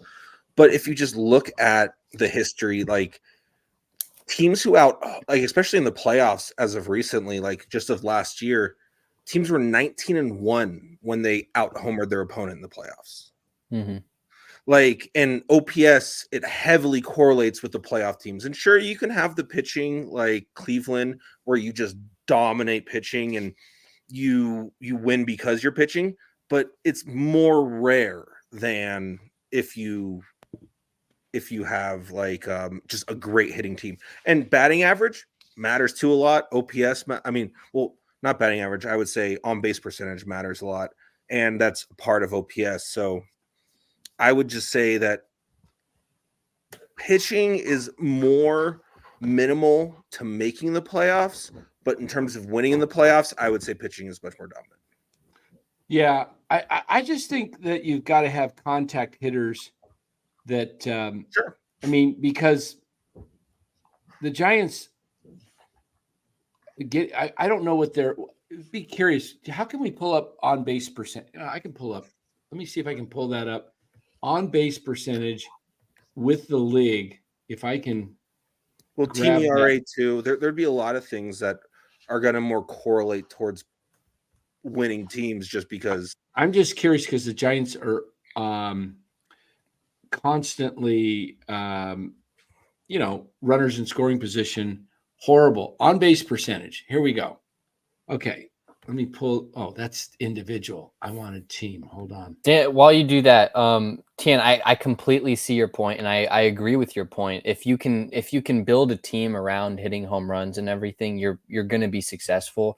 I'm just thinking of like the next this year and the next year for the Giants. I don't see them realistically getting a lineup 1 through 5 who's going to hit 20 to 25 home runs in the free agent market.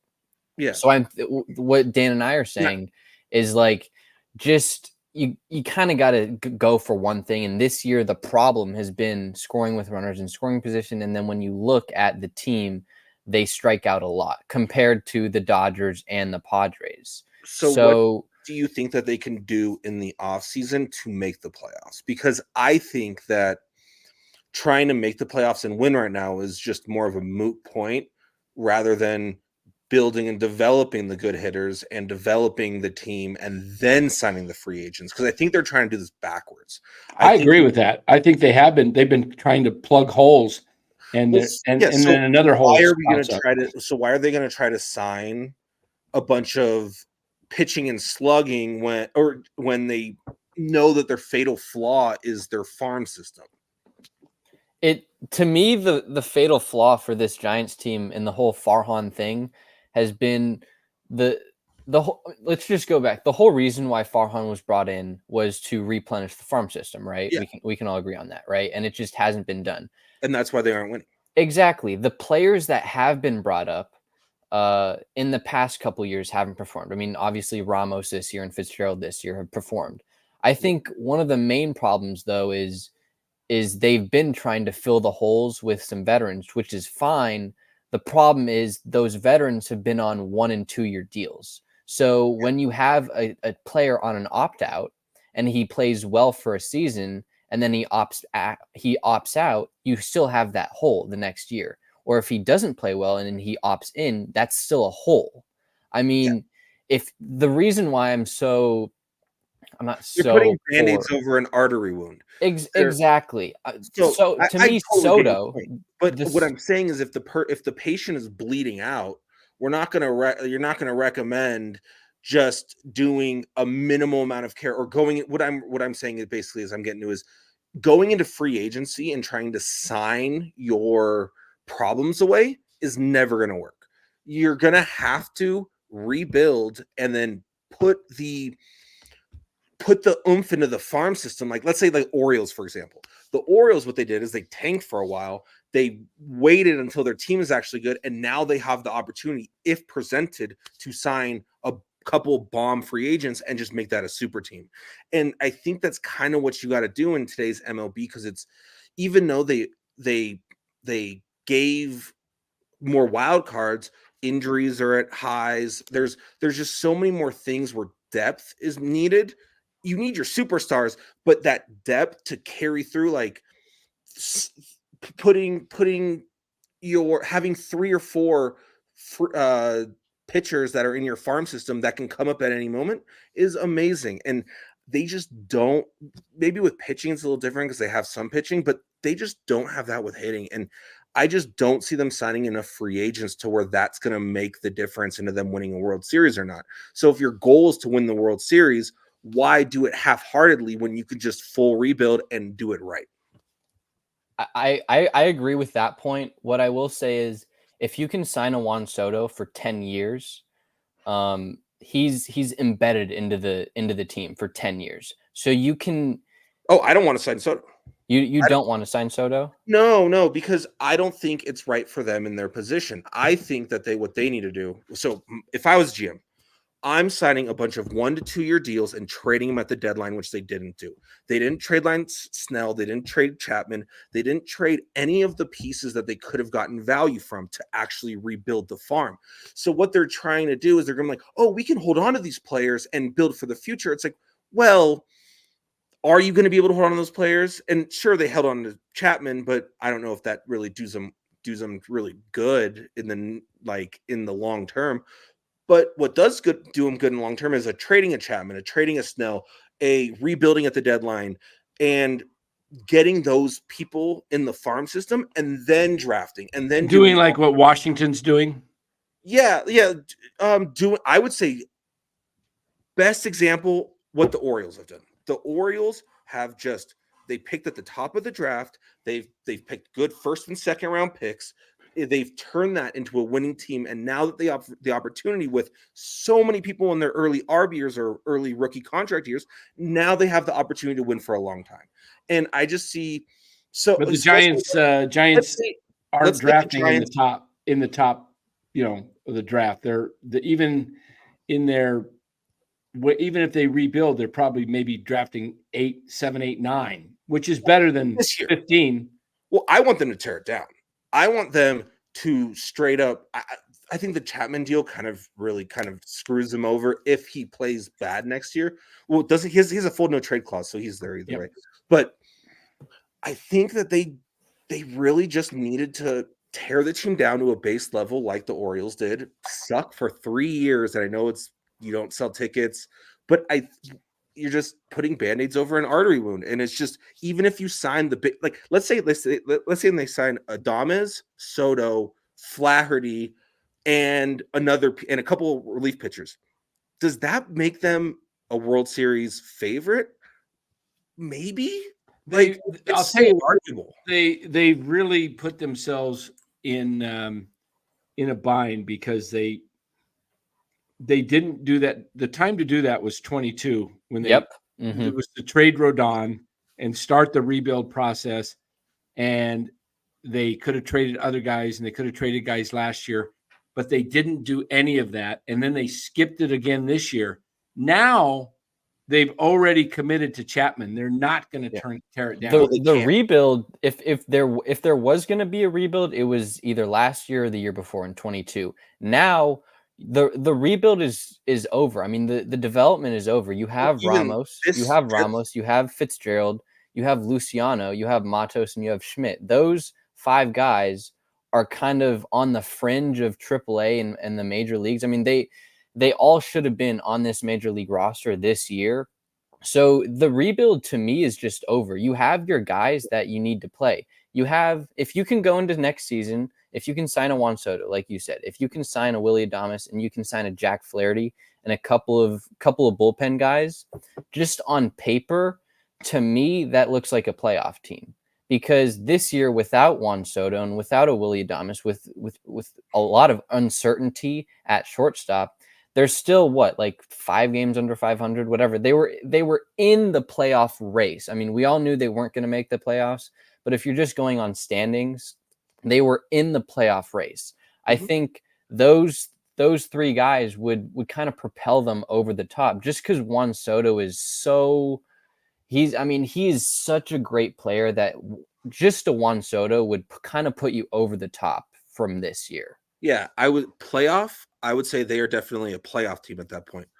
But you still look at that lineup and you look at that team and you go, what's their 5 through 9? What's their, or 6 through 9? Like, what's their pitching is going to be good, but even if you add a couple of relief pitchers, like I don't see the bullpen being amazing. Like I see it being pretty good. I just don't think that their age and I think that their time to win is in 3 years from now. I think when Fitzgerald gets a little older, when Luciano finally develops a little more, when the guys mature, when this far, and when Eldridge gets up, like I think that's the time to win, not trying to spend a bunch of money now for short-term impact players, because what happens in Flaherty in 2 years? What happens in Adames in 3 or 4 years? Like you're putting your window. But baseball, I hear what you're saying, because I'm just going to play devil's advocate just to to be a little different. I agree that you can rebuild, and they should have been rebuilding, but guys like Juan Soto only come around, once every 2 years, or once every year, like Otani. No, they don't come around that often where you're 25, whether he's 27, 28, 29, he's still under 30. He's still, a generational talent. If you can I would not want Soto just to have Soto by himself, but if you can get Adames and Soto and be aggressive in the trade market, and you can go after a Vladdy type Guerrero, and now all of a sudden you got Guerrero and Adames and Soto and Ramos and Lee, and now you got some guys that can actually difference makers. I know a lot of people disagree with this, but if you can't get these guys, I'll keep Webb if I have stars, because now Webb is a solid number 2.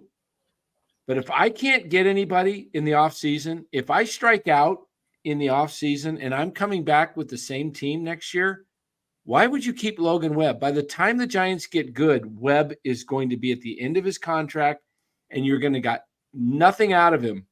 When you can always, sell high, buy low, sell high. But if you go get Soto, if you're able to get a Soto, which I don't think they will be able to, but let's just say for hypothetical purposes, they get Soto, they get Adames, and they land a first baseman. Maybe they get a Santander or something, whatever, and they've got more talent. Then I'm all for keeping Logan Webb. I'm all for keeping Webb, because you need pitching. But if you have this roster, what you have today, and the only guy that is you signed that's, that is locked in is Matt Chapman, I'm sorry, you're a 4th place team again. They have nothing. And that is the time when you have to say, I got to go get some young talent for Webb, because he's valuable, and I can get 2, maybe 3 top 100 players for him. That's what I think is the best move, is because sure, you can try to spend in free agency, and you can get certain like Soto can be a long-term piece because he's only 26. Juan Webbo, yeah. Soto's only 26. So if they sign Soto, they can still build long-term. But let's say you go out in free agency and you sign a bunch of 29-year-olds, 30-year-olds to a longer-term deal. You're putting your window at 2 to 3 years. Juan Soto is 29. You put that up. Hey, you know, I think he might be. Dominican Republic, man. They totally mess with their ages. They used to do a lot of that stuff. They've done a lot of it. Their birth certificates are all screwed up. I think it's a little bit more regulated now, but back then in the 90s and like the early 2000s, like things were shady. Yeah, we'll see. But a lot of good points. On what you got talk for you guys. Just appreciate you coming in. I appreciate you, TN, because you bring a discussion and you bring discussion. I enjoy that. I enjoy having and there's multiple ways to quote unquote skin a cat for a World Series, and I think that they could potentially, if they hit right with a bunch of free agents, maybe potentially they can make that run. I just think that looking at the long term is going to be much more success oriented than looking at the short term. But thanks for talking to you guys. Good chatting with you guys. See you. All right. You're muted, Dan. Dan and his Soto conspiracy. Yep. I mean, TM brings some good points. What I would say is his point to rebuilding and going like the Orioles. The Orioles have kind of lucked out because they've been at the top of the draft, but a lot of prospects don't pan out. And for the Orioles to have this many prospects that have panned out, they have to have good player development. That's all. You got to have good player development, and I don't think the Giants have good player development. I mean, you look at the Dodgers. They so and so have a good player development and they have a good farm system all the time, but a lot of their players don't pan out.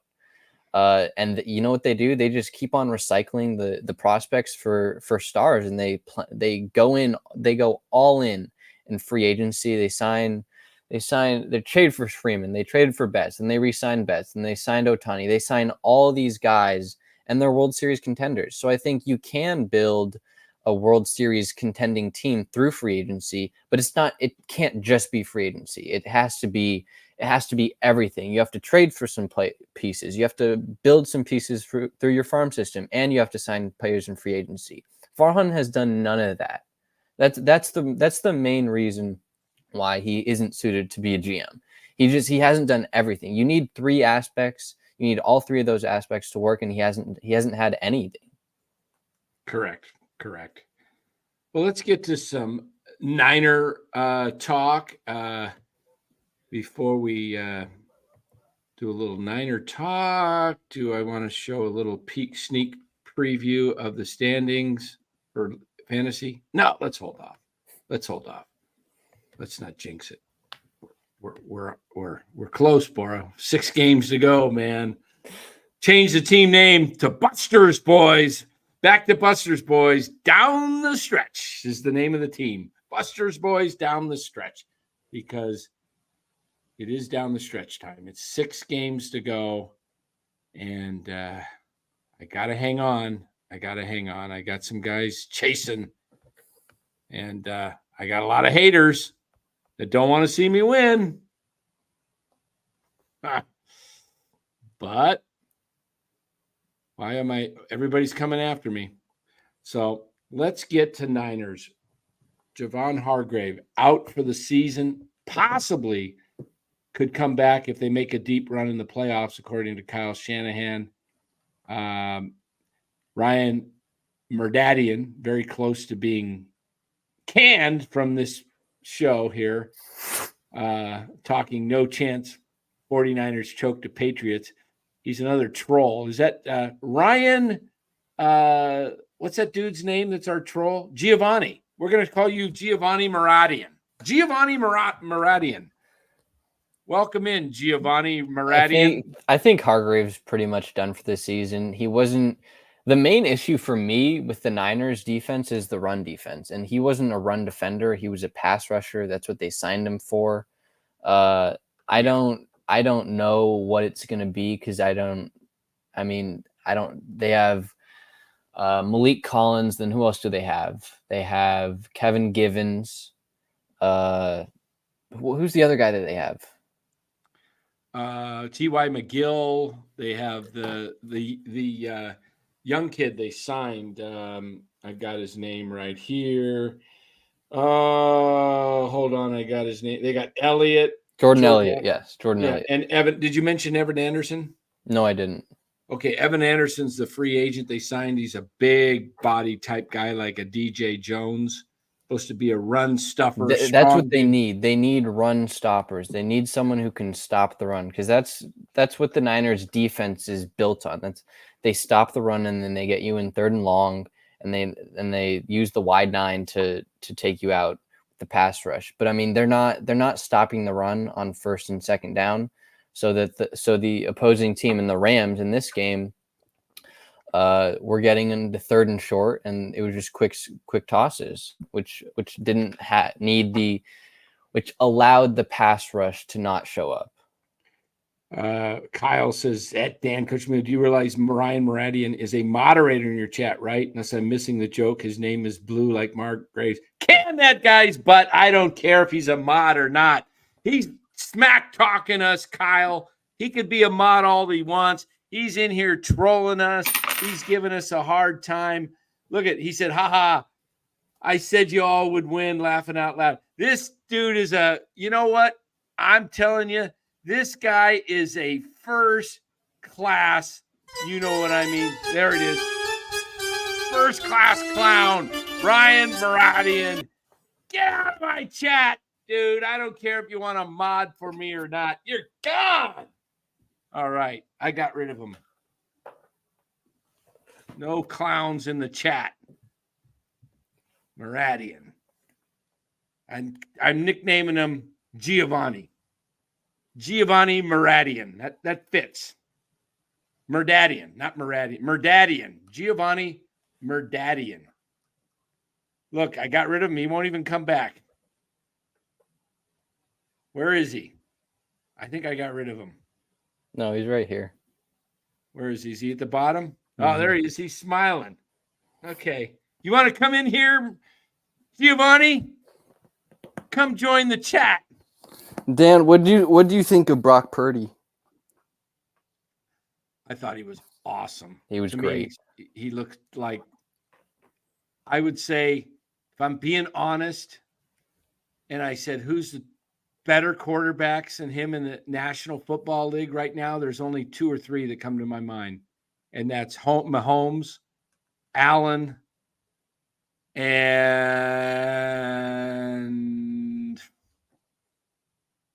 as of right now, let me think. I'm going through the list. I'm going down. Okay, NFC West, there's none better. NFC South, there's nobody better. NFC, what do they call it? North, there's nobody better. Sam Darnold's playing better right now. He's playing, but he's not better than he's not. No, he's not. And NFC East, there's nobody. AFC, it's Mahomes and Josh Allen.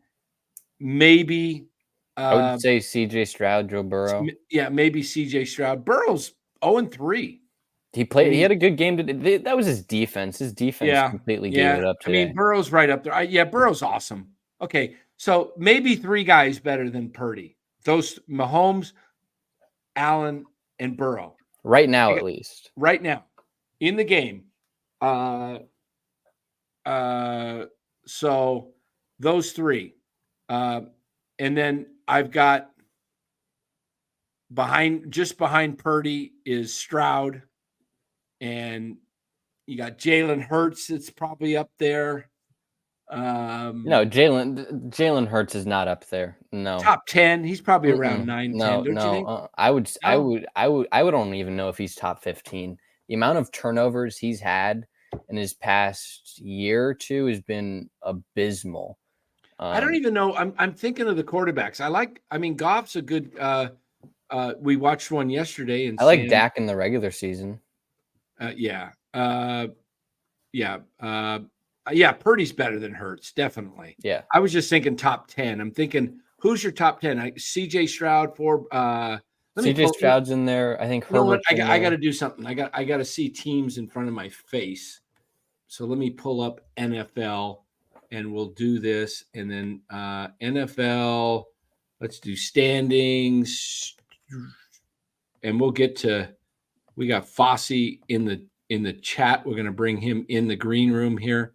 Wait a minute. What the heck happened? Did I hit the wrong? I hit NBA standings. I don't want to watch I need NFL standings. To bring all these things up, you got to go through like 5 hits, click, click, click, click, click, click, click. Okay. Quarterbacks. All right. Let's do our top 10 quarterbacks, and in an order or no order? No, just we'll put them. Let's find out who our guys top Josh 10. Allen's one. Josh Allen's Aaron one. Rodgers is in there too. Yep, Aaron Rodgers is 2. Lamar's 3. Lamar's going to be the 3rd. Burrow's 4. Stroud 5. Mahomes 6. Herbert 7. Got it. Yeah. Okay. NFC. I'd put Dak in that. All right, Dak 8. Maybe Love. Goff.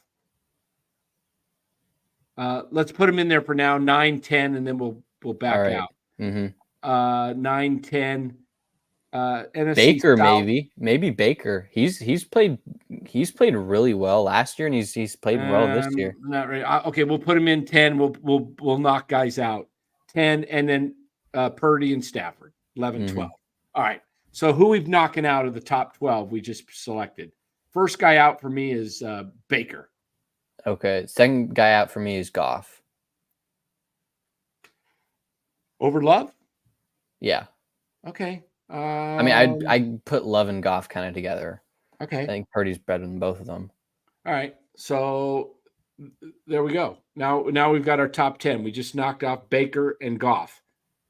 Just on the outside, the first runner-up for Miss Universe is okay. Now,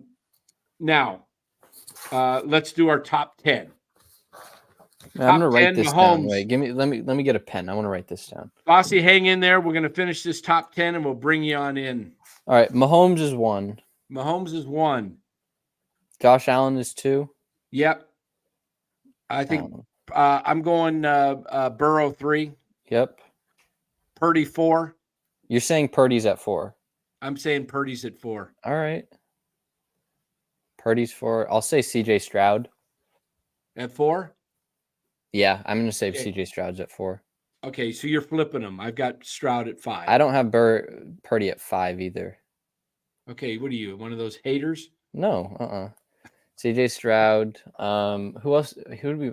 I have Mahomes 1, Allen 2, Burrow 3. I have Lamar at 4. Oh, I forgot about Lamar. Yeah. I'm putting Lamar. I'm going to put Lamar at 6. You're putting Lamar at 6? No, I'll put him at 5. I'm going to put Stroud at 6.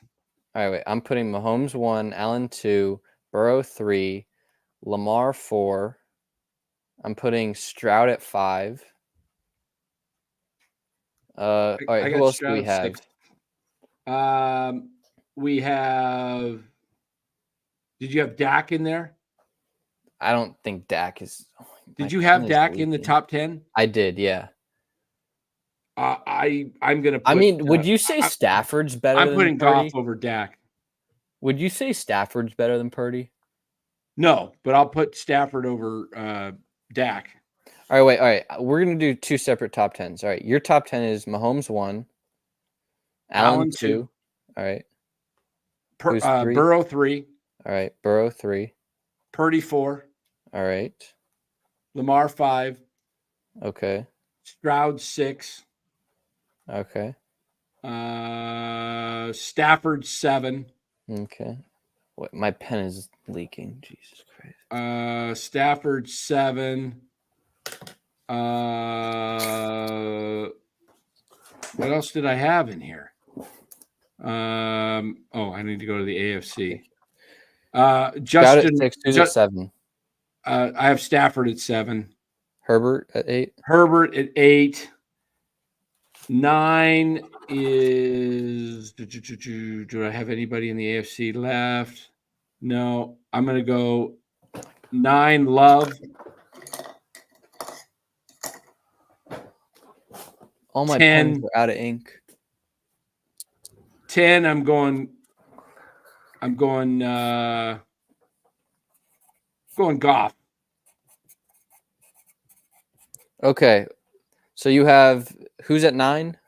Goff? Love. Love? All right, Yeah, then who'd I put at 8? Herbert. Yeah. And then who's at 10? Goff. Goff's at 10. Okay. Yeah. So you have Mahomes 1, Allen 2, Burrow 3, Purdy 4, Lamar 5, CJ Stroud 6, Stafford 7, Herbert 8, Love 9, and Goff 10. Yeah. Okay. I have 7. What's wrong with Stafford, Ryan? Guy's got a Super Bowl. All right, I'm putting Mahomes at 1, Allen 2, Burrow 3, Lamar 4, Stroud 5, 6 is Herbert, or 6 is Stafford, 7 I have Purdy. Okay. I have Purdy at 7, then I have Herbert at 8. Then I have who do I have 9? Love? I'm gonna put Dak at 9. And I'll have Love at 10. All right. Dak at 9. I elevated Purdy from about 8 to 4 after yesterday when I saw what he did. I want to see like one more game of that, but yesterday's game kind of proved to me that he's a franchise quarterback just because he didn't have Debo, he didn't have Kittle, he didn't have CMC, he didn't have Ayuk even. He didn't even show up. He didn't even show up. Yeah, he basically did it with Jennings and himself. Exactly. I mean, to me, if he can consistently move outside the pocket and extend plays and run the way he ran yesterday, I think he's a top 5, top 6 quarterback then. Purdy, number 8, Ryan Phillips got it right here. Purdy is top 5. Super Bowl, 2 NFC championships. Numbers are all top 5. Can't deny it. If Purdy was a top 5 pick, people would think of him different, which is ridiculous, but it's true. I agree. That's why he's my 4th pick. He's, look at everything he's done. Yeah, exactly, Gus. Richardson's right on the outside of my top 10. He's probably about 13. Dan, there's no way you just said that, Dan. What? Richardson? He's about 13, 14. Anthony Richardson. He's going to be good. Right now, but there's a lot of crappy quarterbacks. Right now, he's not even top 20. Well, he's going to rise up. I don't know where I have him. Did you watch his game I didn't against watch the it. Bears? Was he bad? I watched it. I watched All that right. whole game. Let's bring in he was not Fossey. good. Fossey, you're muted, but welcome to the show. He might have left the back room. There he is. Hey, welcome, Fossey. Yeah, what's up? What's up, guys? How you doing? Doing well. Hey, Anthony Richardson is not even top 20, Dan. Come on. Thank you. Okay. You know what? I didn't see him play. I guess I'm thinking of just some of the talent that he has. 13 as well. Come on. All right, it's all right. Anyways, I came here to talk about the 17. the Niners, but I'll chime in with this quarterback rating that you guys got going on. All right. I like both of your guys' lists, but I'll throw in Justin Herbert in there. We had him. We both had him in there. Mm-hmm. I had him 8. I had him 8 too. Yeah, so I'll probably, 8 is all right, but I mean, the way that Purdy played yesterday, and given the fact that Herbert is injured now, if we're just talking about 2024, I'll probably take out Herbert and move Purdy up a little bit higher on my list. But it's neither here or there. But I will say that yesterday for the 49ers, Purdy did everything that he could have done to win that game for them. And I feel like, Bora, you're right on point with saying that he is the franchise quarterback. I have my doubts, not going to lie, as far as yesterday went with all his weapons being gone and needing him to step up. And he did it. He looked like a franchise quarterback yesterday. And the way that he not only just managed the game, but made timely throws and throws that were damn near incredible. I mean, the guy has everything that you want out of a franchise quarterback. He checks off the list. He's a leader.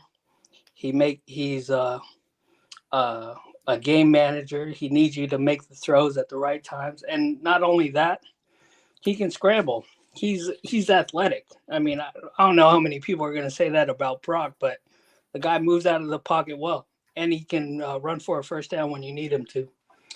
I'm not gonna, or a lot of people are gonna be on his case because, they're getting ready to pay him $30 million a year next year or whatever the price may be when it gets to that point. But I think he'll be all right. And you know what? They're talking about all the weapons that are around him being gone. Yeah, Debo's gone. Trent Williams isn't playing well. CMC is gone. Ayuk isn't playing well. And George Kittle is out. But guess what? You can miss those guys. If Brock Purdy goes down, you can flush this season down the toilet. Mm-hmm. Oh, yeah. So, absolutely. You're 100% right. It is over. Katie Barnes shut the door. It's over if Purdy goes down. And I would say pay the guy his money, and then you know what? Build around him. They're going to have to they've got a lot of it's early and football's it's a week to week. Any given Sunday, anybody can win. But there are some warning signs right now with the Niners, with McCaffrey possibly out, who knows how long. He just went to Germany for specialist evaluation of surgery, I'm reading, or something. I think he might end up getting surgery, like a preventative surgery, so he doesn't tear his Achilles. Because I think that's kind of what's on the table right now. Right. What do you do for that? Like put some duct tape around the tendon and how do you? What do you? I don't know, man. Nobody's ever done any preventative type, but it seems like they've got preventative for everything. Not preventative, but they've got. It just seems like you should be a stem cell. Yeah, maybe a stem cell. I was watching. That takes like 3 months to grow back. If we're gonna rank who's most important to the season, I think it's Purdy 1, and then if CMC is gonna be out, he would be number 2. Yeah. So I would disagree with that. I would say Trent Williams is 2. Okay, I would say Trent Williams is 2 because if they don't have Trent Williams, they have he Jalen isn't playing Moore. great now, and we almost won yesterday. So he's not playing great now, but Jalen Moore is not even half the player he is. Right. This Niners team is they have kicked the can down the road with the restructuring of a lot of contracts. I will say this. If there was a time to kind of get the players, kick them in the butt a little bit, it would be right now. Because if you fall to 1-4 or 1-3, because after the Patriots, you got the Seahawks, right? Or the Cardinals. It's going to be bad. Right now, you got to get it together, right? You got to get all your boys together. Fred Warner, he can't do everything for you on the defensive side. They're missing Dre Greenlaw bad. Devondre Campbell doesn't deserve to be on this team. He's horrible. These guys, man, I liked Campbell when he was with the Packers, but he can't play linebacker. He can't keep up with any of these fast guys anymore. Yeah. He's a run stopper. Yeah, it's an interesting situation because it's not panic alert, red alert right now, but you got to win a game now. Yeah, they should be 2-1 easily, and Purdy, I'm understanding now, may be day to day with a little bit of a back injury. I don't know. I wouldn't. He'll probably be fine. He'll be fine, I think. Yeah, I'll take that with a grain of salt only because I feel like Purdy is a baller, and I feel like he's got that dog mentality. But these guys got to get in shape. They got to get in shape. Ayuk and Williams got to get in shape. the Niners have no one to blame but themselves for the what Contract. they did. Yep. Yeah, the contract. Just letting it linger and take forever. You knew you were going to bring Trent in. You just knew you were. You weren't going to let him. Why did you wait? If I'm building a franchise too around these guys, I probably would have done the same thing, only because they're so good. I mean, you don't see anybody else playing position players like they are. I mean, George Kittle, at the time of his contract, highest paid tight end. Deebo Samuel, when he got his bag, highest paid wide receiver at the time. And then you look at the defensive side, Bosa, still the highest defensive end or paid defensive end. And then you got Fred Warner at the time of his contract. He was the highest paid middle linebacker. So if I'm building a franchise and you got these guys that are homegrown, well, most of them, I probably would have done the same thing. But now it's time for them to perform. I mean, Kyle Shanahan is getting a lot of blame for yesterday's game and how he could have managed it, and I'm sure he could have done a better job of fourth downs and going for it or whatever calls he may have called late in that game to keep the drive going. But we got to hold these players accountable too. Like Ronnie Bell dropping those 2 critical passes is unacceptable, and Kyle Shanahan. He's drawing up the scheme, but he's not blocking for these out there blocking. He's not out there calling or holding this Rams offense to 3rd and 9 or 3rd and 10 or whatever it was, and letting them convert. The defense looked horrible yesterday, and they got. Well, I'll say this before they go: their secondary and their safeties are horrendous. So slow. Oh, very slow. So Fossey. slow. And I love Talanoa Hufanga. He's a Tongan. I'm Tongan, man. Tease up. But, dude, you got to – I know you're just coming off of a injury. And even with the young guys that he's playing with, put him in a better position. I know you're the communicator out there. But also, like, the cornerbacks that he's playing with, they run like a 4.6, 4.7. And he runs a 4.6. In today's game, these wide receivers are running 4.4s, 2 of them, 3 of them sometimes. One sec. I got to put something up before Boris got to step out for a sec. But I had a little something here just for our friend Ryan Merdadian in the chat. This guy has been trolling about the Broncos, and he just continues to troll this chat. There's your over-under projected wins for the season, Mr. Merdadian. 5.5. 5.5. Odds to make it to the playoffs, plus 520.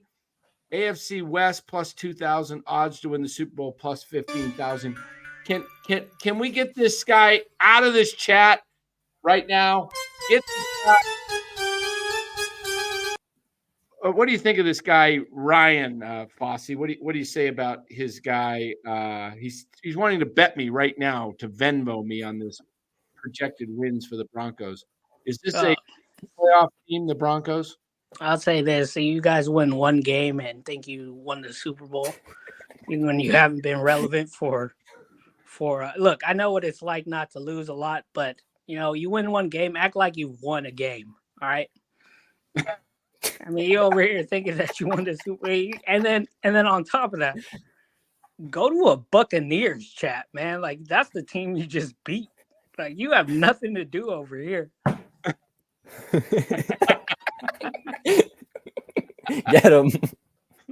What are you doing over here? Like, you ain't got nothing better. But I will say this: the Buccaneers or the Broncos. Now he's admitting it. He won't admit it to us because we have to listen to this all day long. And he says, Fossey is speaking facts, to be honest. He knows. I will say this. It's not going to be anything nice or anything, but I think you guys missed on Bo Nix. That's just just from me. I think all rookie quarterbacks should just sit at least 1 year. At least just 1 year. Yeah, I mean, look at what's happened to Bryce Young. I mean, he's totally just looks lost.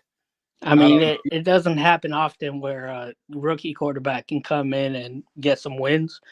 I mean, we have the two guys who did it, or one guy did it last year with CJ Stroud. He looks like he's gonna be here to stay for a long time. And then tonight, Jaden Daniels, he looks like the real deal. Yeah, but Bo Nix, he looks like a guy that could have really prospered from a year or two on the bench. But that's just me. But Dan, thanks for having me on. Yeah, Fosse. Hey, man, great to have you. So you're what did you say? Your same nationality as Hufanga? Yeah, I'm Tongan. And okay. my wife is Filipino, and I thought so because did I see your son's name? Is it Teo? Theo. It's Theodore. Oh, Theo. Okay. I saw. But I always enjoyed your content. And I was here with you back in the old days when you had the other guys on here. Oh yeah, I followed the other guys to that other channel, but I come in here and cool. Still support matter it's what. all good. I mean, you can check them out, check us out. I mean, appreciate you coming over here. I mean, I know you were here when Eric was here, and we had a lot of good times, a lot of great shows when Eric was around. But hey, he's got another gig. Just sports. I mean, I don't really get into all the politics of what you guys had going on. It was kind of like a TV drama for me, which I appreciate. Thank you. Yeah, I think it's all good. I do. I don't think there's any not to make you feel any hard feelings. I don't think so. At least not on my part. I don't think Eric is that way. I mean, you're a good guy, and from what I've seen on their end, man, I can see both of you guys are all good. So yeah, I appreciate all the content. I'm just here for sports. I like your guys' brains on everything. Well, join us because we do obviously the Giants, but we're not just a Giants channel, So this obviously we're talking Niners, and you're right in the thick of it with us. So we're a Niners coverage. We're cover the NFL thoroughly. We're going to cover the NBA. There's one sport we will not cover though, Fosse, and I hate to disappoint you, but we're not. Man, I'll say it for you. WNBA. Absolutely. I am not covering the WNBA. I don't want to watch people play people. That's not a knock for me as far as the WNBA goes, but I got way too many other sports to be following. Absolutely. Yeah, absolutely. All right. Well, good to have you, Fosse. Come back and join us. We'll be doing Niners coverage this week, especially when the Giants season ends. We'll cover the playoffs, but we'll be talking a lot of Niners football. And sounds NFL. Good, Dan. Thanks for having me. And you know what? Good for the Giants. They look good this last week, man. Let's see if we can get another one tomorrow. 6 out of 7. All right, Fosse. Have a good night. Thanks. All right, man. Cheers. All right. Take care. All right. That's Fosse. I remember him being in our chat for many days, and good to have him back in here. We're getting some San Jose earthquakes coverage. Maybe if there's an earthquake, we'll talk about that, but we won't be talking any Quakes soccer here, Griffin. You'll have to dig long and hard across the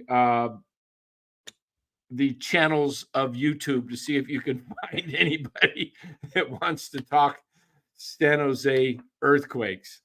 And no WNBA. It is WNBA. I'll talk some individuals. Maybe I might talk a little Caitlin Clark, just to say the lady is the woman is. I mean, yeah, she's a woman. She's a young lady. To me, I mean, she's fantastic. She's the best female version of a basketball player that I've seen shoot a ball. She's got instincts like a Larry Bird with her passing, and her shooting is unbelievable, incredible range. But I don't know any other players. I've heard some other names, but I'm not interested. I'm not interested in watching a bunch of women try and take out their only star that's got them on the rise as a league with attendance, and they're trying to They got women with long nails putting their hand up to block a shot, and then her nails go like blocking a shot. Look, if you're going to block a shot, you go like this. I'm going to hit my mic, so you're going to get a thud. You're going to boom. You go like that. You don't block a shot and go curl your nails into the person's eyes. I don't know if you saw that, Bora. What, with Caitlin Clark? Yeah, it's the only thing I'll talk about with the I'm not covering the WNBA. You're going to have to go search deep and wide and long to find coverage of the WNBA on YouTube. Okay, I guess there's a team coming. Did you see that apparently some, like, in the playoffs, or like some NBA players have relationships with other NBA players on opposing teams, and then like those teams are in the playoffs? What was that? Say that again. Like the women have relationships with other women on the same on different teams. Oh gosh. I guess you don't get that in the NBA too often, do you? You don't. You know, hey, Giannis is dating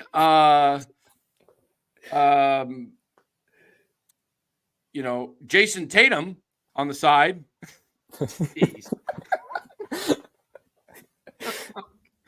Give me a break. This is why I could care less about the WNBA. You know, I went to one game, Bora, at Phoenix years ago. How was it? Well, other than watching, the crowd had to be probably at the time. I don't even count. I was just I went to the game. I took my father-in-law at the time, and it was like, oh, let's go. I had no idea. It was a in the crowd was nothing but couples. Okay, and they were how can I say it? Well, it was odd.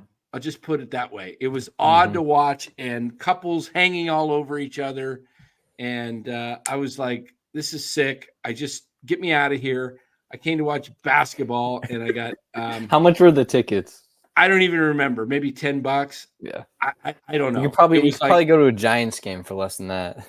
Yeah, it was a joke. And I had zero interest since. As Mark Graves says, they're so stupid. Abuse the cash cow. Way to work, girls. The jealousy is ugly.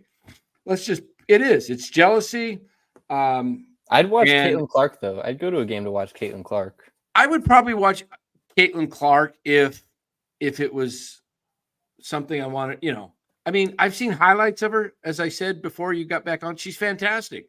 She's got Larry Bird instincts with her passing. She looks like Steph Curry shooting. I mean, she's got incredible range. You know, let's just be honest. I think the oh gosh. All right. Yeah, Johnny T's got it. The LGBT and WNBA. What was I going to say about the WNBA? You know, I've heard some other people. Did you see Caitlin Clark's announcing of the baseball game? No. Oh, you should watch that. It's so funny, and she's like in a room with her roommate or something, and she's announcing the Phillies game. Oh, and she's like commentating on it. She's pretty good at it. You know what? I like Caitlin Clark. You know what I would say about her?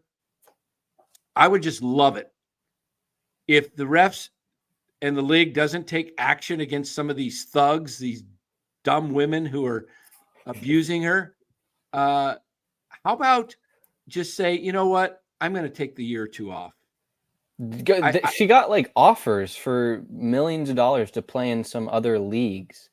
Yeah. Take the money and just go somewhere else. I would just take the money and say, you know what? I'm going to go play in Europe, maybe where people will treat me with a little more respect, and let the WNBA die on the vine. Yeah, because they're already losing money. They're going bankrupt.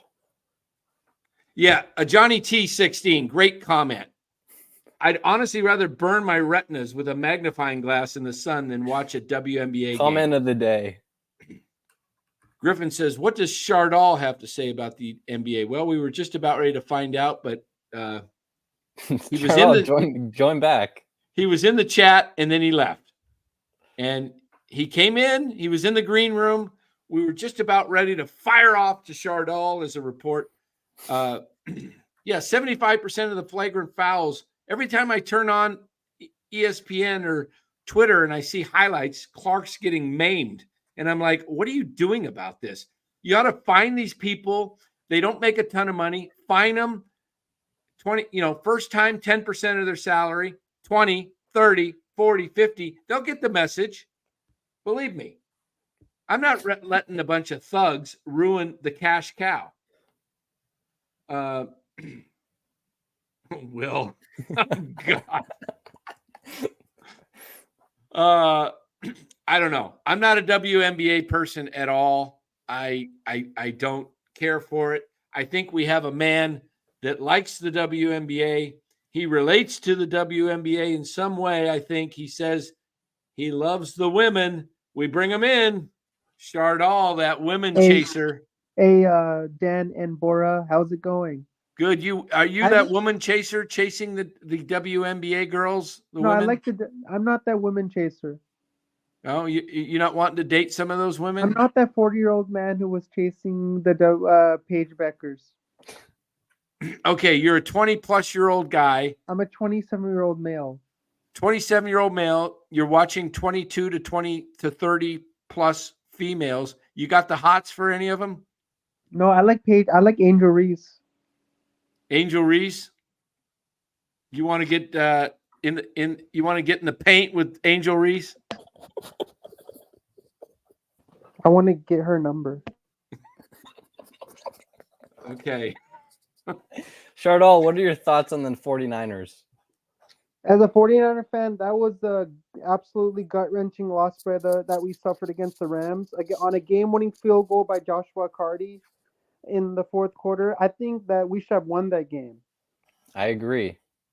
That was the most gut-wrenching loss. I don't even want to think about it. If any fans bring that up, correct, I want Mark. to say, don't talk about that loss in front of my face.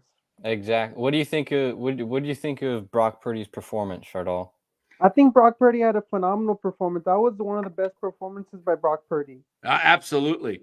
He had like over 300 yards, 3 touchdowns for Brock Purdy. Yeah, he was awesome. He had just under 300 yards. Would have had 350 if the guys didn't drop the ball, especially Ronnie Bell. Hey, can you see the chat there, Chardal? I can see the chat.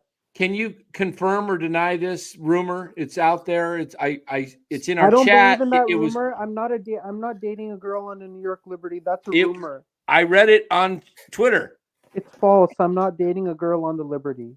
Not on the Liberty. What team is it? What team is she on? If I'm dating a girl on the New York Liberty, I'm dating Sabrina Ionescu. Ooh, okay. That's a good choice, though. That's a good choice. Yeah. Chardal, we did rankings of our top 10 quarterbacks right now. Yeah, let's hear your top 10 Yeah, who are your top 10 quarterbacks? I don't know my top 10. Can I do top 3? What's a top 5, Chardal? You're famous for top 5. Number 5, Josh Allen. We'll start at 1. Number 1, Josh Allen. Wait. Who's your top number 1 quarterback in the NFL? Brock Purdy. Okay. Really? You got Purdy number 1. Purdy number 1. Allen number 2. Lamar Jackson number 3. Patrick Mahomes number 4. And Anthony Richardson number 5. Come on, Chardal. Chardal, Anthony Richardson is not a top 5 quarterback. Come on. That's your top 5. Number 5, Trevor Lawrence. Come on. Keep going. Keep trying, Chardal. We'll let you know when you get close. You had Purdy, Allen. Who else? Mahomes was 4. Who was 3? Patrick Mahomes. You had him at 4. Who was 3? Allen. No, you had him at 2. Was it Stroud or was it Burrow? Lamar Jackson. Lamar Jackson. Lamar Jackson. Yeah. Okay. Do you want to flip Mahomes and Purdy? I'll say Jackson and number 3, and then I'll say Mahomes number 4. Okay. Who's number 5? I'll say Trevor Lawrence number 5. Okay. Do you want to rethink that? You want a lifeline? No, I don't want lifeline. I want to stick with my gut. I don't want lifeline. You don't want a lifeline. You don't want to check with you don't want to check with the chat, the crowd, and get a little help on number 5. Can I get a call? Can I ask the chat if they? You want to call a friend? Can I call a friend? Yeah, go ahead. Who do you want to call? Can I call? Can I call you? Can I call you, Dan? Can I call Dan? Sure. Go ahead. I don't have your number. You're talking to me right now. Can you help me? Can you give me a little hints here? Okay. Let's remove Lawrence from the top 5. Let's remove him from the top 10. Let's remove him from maybe even the top 15. Okay. Okay. All right. And let's do the same with. Okay. So you have Purdy 1. You sure you don't want to change Purdy? No, I want Purdy number 1. I like Purdy. He's my favorite quarterback. I want him at he's your number favorite 1. quarterback, but he's better than Patrick Mahomes. Can I put Mahomes at number 1 and Purdy number 2? Can I change it? You could, sure. Can I change it? Can I change it? That. I like Mahomes. I want Patrick Mahomes at number 1. Brock Purdy number 2. Okay, you've got that. Okay, number 3, you had Lamar, right? Lamar Jackson number 3. Can I stick with no? Lamar You had Josh Jackson? Allen. Josh Allen 3. Josh Allen number 4. Okay, Josh Allen number 4. Lamar 3. Number 5. You want some clues? Okay. Can you give me some clues? Okay, you want some clues. All right. D'Amico Ryans. Can I go CJ Stroud number 5? You sure can. I'll go CJ Stroud number 5. CJ Stroud. I'll go CJ Stroud number 5. All right. That's a pretty good top 5. That's not a bad top 5, Chardal. And who's going to crack that top 10 who's not in it now that someday? Who cracks the top 10 first, Bora, if either one of them ever do? Daniels or Williams? Who cracks it first? Yeah, if either of them do. They both of them will. I have confidence. I'll say Jaden Daniels, just because I like Daniels. I like Daniels a lot. I like Williams too. Eventually. Yeah. So, Chardal, are you still working at Great America? I'm still working at California's Great America. Okay, and are you like responsible for any of the rides? I'm in the games department. Games? You're not pulling the levers on the rides? No. Okay, I feel better now. Okay. So you're not like you're in the games department, or like the ones where you throw the ball and knock the monkey over. I'm in the games department where you knock the milk cans off the table and all those, and the basketball. You set up the milk cans yourself? I set the milk cans up myself. Okay, I want to know: is there a trick to this milk cans the way you set them up so that there's a trick on the way to win the game? You have to have a heart. You have to throw really hard. Okay, I throw pretty hard. I can throw pretty hard, yeah, especially if my arms loose. And all the milk cans have to fall off the table. If they stay on the table, you lose. Chardal, if I come to Great America and I do a round with the milk cans, will you give me a round for free?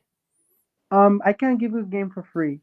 Can you give them an extra, like a 4? What is it? You get 3 tosses for $5, something like that? Yeah, three balls for $5. Okay, can you give them like 5 balls for $5 as an employee discount? I could ask my supervisor if that's fine, if I could do that for Bora. I appreciate it, Chardal. Thank you.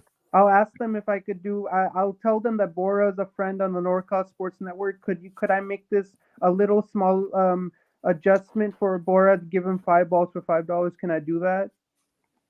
Yes. How many people when you're there actually pay $5 for 3 tosses? How many do you take in a day? Not that many guests pay that much money because they know they're not going to knock any down. And what do they get if they knock it down? Do they get a big teddy bear? They get a big stuffy if they knock all of them down. A big stuffy, okay. And is there a dog that's a big stuffy or a bear, or what are they? No, it's one of the stuffies is a bear. No dogs? No dogs, just the bear. Any Just monkey? No monkeys. A sloth. Any zebras? A sloth. A sloth is one of the stuffies. Sloth. Okay, so sloth. Okay. So do you just do you got to do something else? They don't keep you there all day. That would No, they keep drive you. moving. They keep rotating me around on different games. Yeah, but otherwise you'd get bored. They move me to the basketball games one day, then they move Oh, me the to the basketball football hoop. games I've one done that. day. Now, Then they move me to the knocking down the bottles game, and then they send me to the can smash game where you have to throw a beanbag and knock down some cans. Chardal, do you do Chardal? the game where you have to hang on the twisting bar for a minute? We removed that years ago. We removed that. Guess we're having too much difficulty on that. Okay, Chardal. Right now, Bora is on the IL for a few weeks. Little injury working out. We won't disclose it because it's I don't want to get in.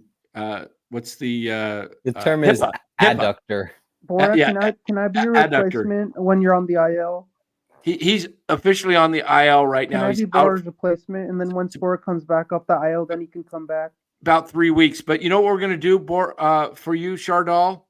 We're going to plan a NorCal Sports Network meetup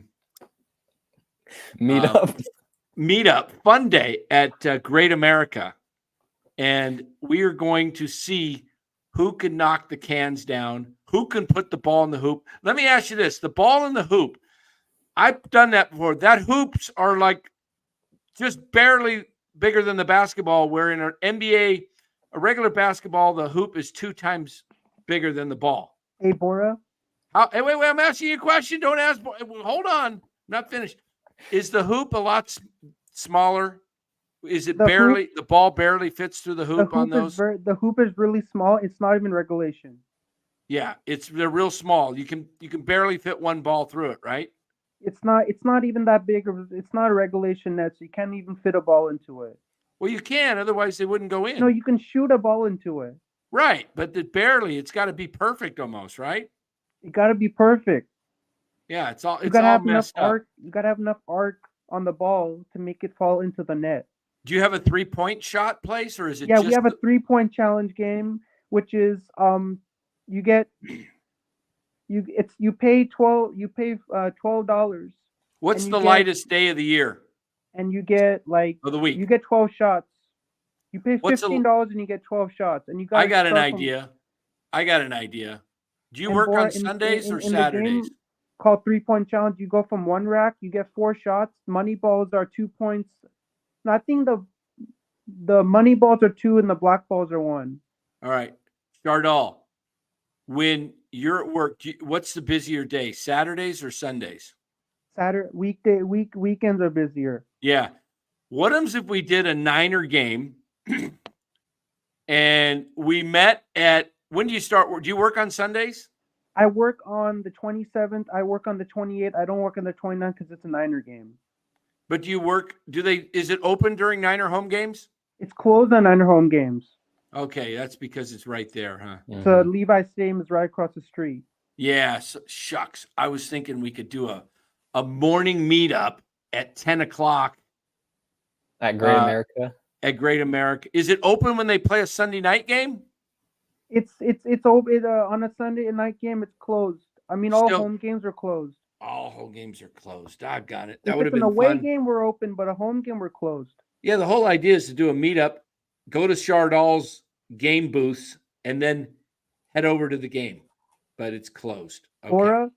Yes. This is a big honor because normally Dan doesn't let me stay on the whole show, but he said he's a friend of the NorCal Sports Network, so we can give him a chance to stay on the whole show. Yes. I feel this is an honor because normally Dan doesn't let me stay on the whole show. You haven't been on the whole show, for like 30 seconds and say whatever you have to say, and then he'll bring on another caller. We appreciate your input, but Chardal. I really like value that you your let input. me stay on the show. I'm trying to see if the numbers hold, Chardal. Stay on the show because this is an honor. This is the first time I get to stay on the whole show. Oh, we went up to 159, Chardal. You're bringing in guests. Let me see how many likes we got here, Chardal. Or you know how much of an honor this is to me? How much? To let me stay on the show? I was waiting for this opportunity. and I appreciate you giving me the chance to stay on the show. You know, you're taking advantage of your opportunity, Shardall. I There he is. appreciate that. Okay. I always like Likes. to take full. We have full 39 likes right now. Advantage of whatever comes 40 likes. comes my way. Shardall, I need to get you I need you to beg for likes. Guys, subscribe to SG Sports channel. I need to get 300 subscribers. I need to get super chats and I need to get channel monetizations. And it looks like I'm stuck at 259 right now, and I'm not getting any more. And I'm stuck at 259 subs right now. Shardall, you just got 4 likes for me. At 259 subs. Shardall, and I haven't got any more. Some guy subscribed to my YouTube channel, and then he unsubscribed from my YouTube channel. Now 259 now. Okay, Shardall, darn it, we'll get over there. I feel really bad. You guys, Shardall, we're going to push you over the top. Can you please get more people to subscribe to my channel so I can get up to like 280 subs or something? Shardall, we'll do that if you tell people to like on Shardall, the video right now. I need you to listen now, okay? It's time to listen. Listen and learn. Okay, we're going to help you get to some more subs, but now I need you in your best begging. I need you to beg for likes for everybody to like this show, to hit the like button. Let me hear you beg. Everyone, please. I need more likes on my YouTube channel. No, Shardall. This channel, this show right here, right now. NorCal Sports Network. Can you please get more likes on the NorCal Sports Network, please? We're at 43, Shardall. We were at 44. You're going the wrong way. Iconic YouTube channel out there. Please get them more likes. Shardall, we're at 43 now. Can you get them more likes, please? Please get the NorCal Sports Network more likes. What will you do? You got to put in some initiative. You got to be like, Shardall, you got to sell. I'm going to set a GoFundMe page to get the NorCal Sports Network more likes. Oh, you know what, guys? I do. Thanks for bringing that up. And in all seriousness, guys, I need somebody to help me to start a GoFundMe page. Dan, I'll help you start a GoFundMe page. All right. Let me read an email from somebody here in our chat. Email. Can I give you my email? Shardall, I'm going to need you to Shardall. I'm going to need you to just stay quiet, or I'll have to put you in the green room. Okay. Thank you, guys. This is in seriousness. I forgot about this. Shardall reminded me. I would like to create a GoFundMe page. See if we can raise some money for somebody. I know this is tough times for a lot of people, but I'm going to read you a story from a guy who emailed me, and he might be watching right now. I'm not going to. I'll just say his. I won't say his last name. His name's Don. That's all I'll just say. This is an email to me, guys, and here it is. Hi, Dan. This is about a week ago. I have been a Giants fan since 1979. This team is horrible. I would rather watch Johnny LeMaster or Jose Uribe. I'm also a Warriors fan. First started watching with Joe Barry Carroll. Not sure if I spelled that right. I was very happy the last few nights when Lou brought up my favorite Giant, Darrell Evans. I'm so glad I found your show. I was listening to blank on a show, and he said, such a homer. I was glad I found you and deleted him. I can't afford internet right now. I only have a certain amount of 4G. So he doesn't have 5G, he has 4G with my phone. So I use it to watch your channel. I usually watch the next day because I have a brain injury and I don't sleep well, and I'm usually up at 3 a.m. I know you don't know me, but I was wondering if maybe you could do a fundraiser for me. I live with my daughter and granddaughter, and I've been fighting for disability for 5 years and used up all my savings. I worked for McDonald's for 34 years and had to quit because of balance issues and frequent falls due to my brain injury. My mom passed away 10 years ago, and I bought her house, and I'm in jeopardy of losing it. Both my mom and dad died in the house, and I want to keep it in the family. I paid my house off from working. My car is an old 2000. I'm very frugal. I haven't bought clothes for myself in 7 years. The biggest thing about having to move is that I have 3 rescue dogs that would destroy me if I couldn't take them. He lives up in Prescott Valley, Arizona. He was born at Hamilton Air Force Base in California. I think that's in Nevada, but my birth certificate says San Francisco. I'm going to send you a few pics of my dogs. I think my female lab looks similar to Buster. Thanks for reading my book. And he sent me, let me see if I can find you the pictures. Hold on here. I saw it earlier. What happened? Hold on. I wrote him back. Okay, here we go. Here's one of his rescue dogs. This is Lila. Found her at McDonald's about 3 months before I had to leave, before my balance issues. I think she's part lab. She was out by my dumpster and I'm guessing about 4 weeks old. Sweetest dog ever. Loves everybody. I listened to the podcast today. It's 8 p.m. tomorrow. I would like to call in. I don't have a camera or internet phone. Okay.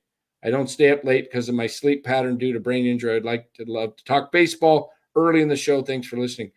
And then that was he had 3 dogs. I was trying to anyway, I'm not sure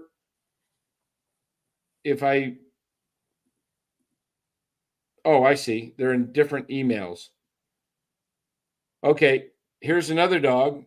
I got to move. Okay. This is Arius. He's a lab German Shepherd mix. He was beat up by his first owner and has internal issues. I give him probiotics because he has loose stool. Best watchdog ever. Okay, so and then he's got another one. I think Marky's had these dogs a little bit, and then he kind of went into hard times. But sometimes people, that's all they have. That's all they have is a dog. So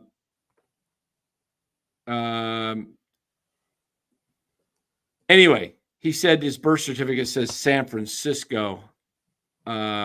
He said his birth certificate's San Francisco, but he was born at an Air Force base. He thought it was Nevada.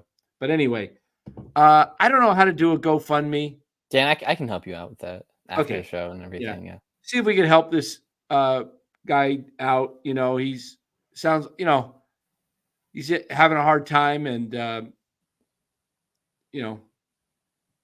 look, yes, Hamilton Air Force Base was in Nevada. Johnny T16 says, okay, all right, so I'll see if I can get this guy on the show, verify everything, and before we go about doing it, I want, always want to, not that I don't believe him, but I make sure it's legit. Yeah. We'll make sure, it's, in fact, I'm only an hour and a half away from him. Maybe I got clients up in that area. Maybe I'll stop in and say hello to Don and meet him. And when I'm up in that area, which isn't, often, but it's not far. So, but anyway, we'll check on that. But guys, that's all we have for tonight. Chardal, you got a final word? Hey, Dan, thanks for having me on the show. I'm honored to have you let me stay on the whole duration of the show. This is something I really like. This is something I really wanted, and I'm happy that you satisfied that for me.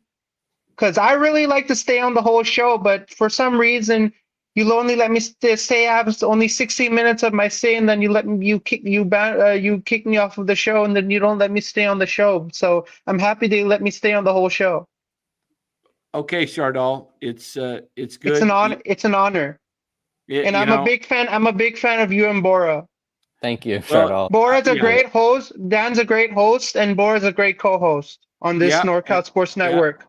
Very good, Chardal. Thanks for joining, and we will talk to you another day down the road. Appreciate you.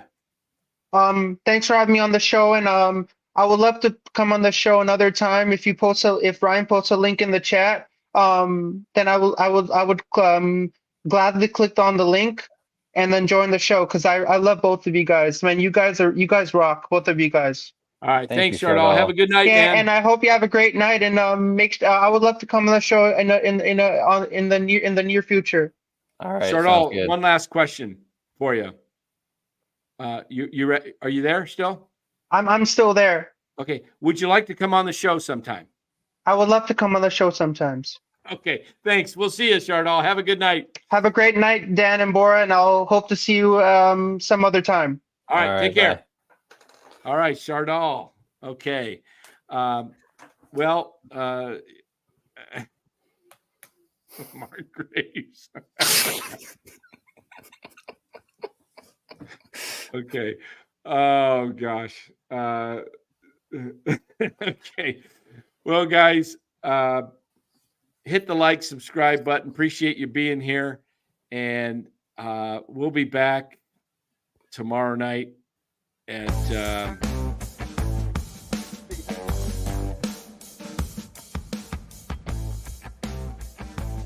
7 of 8 on the most difficult road trip of the season.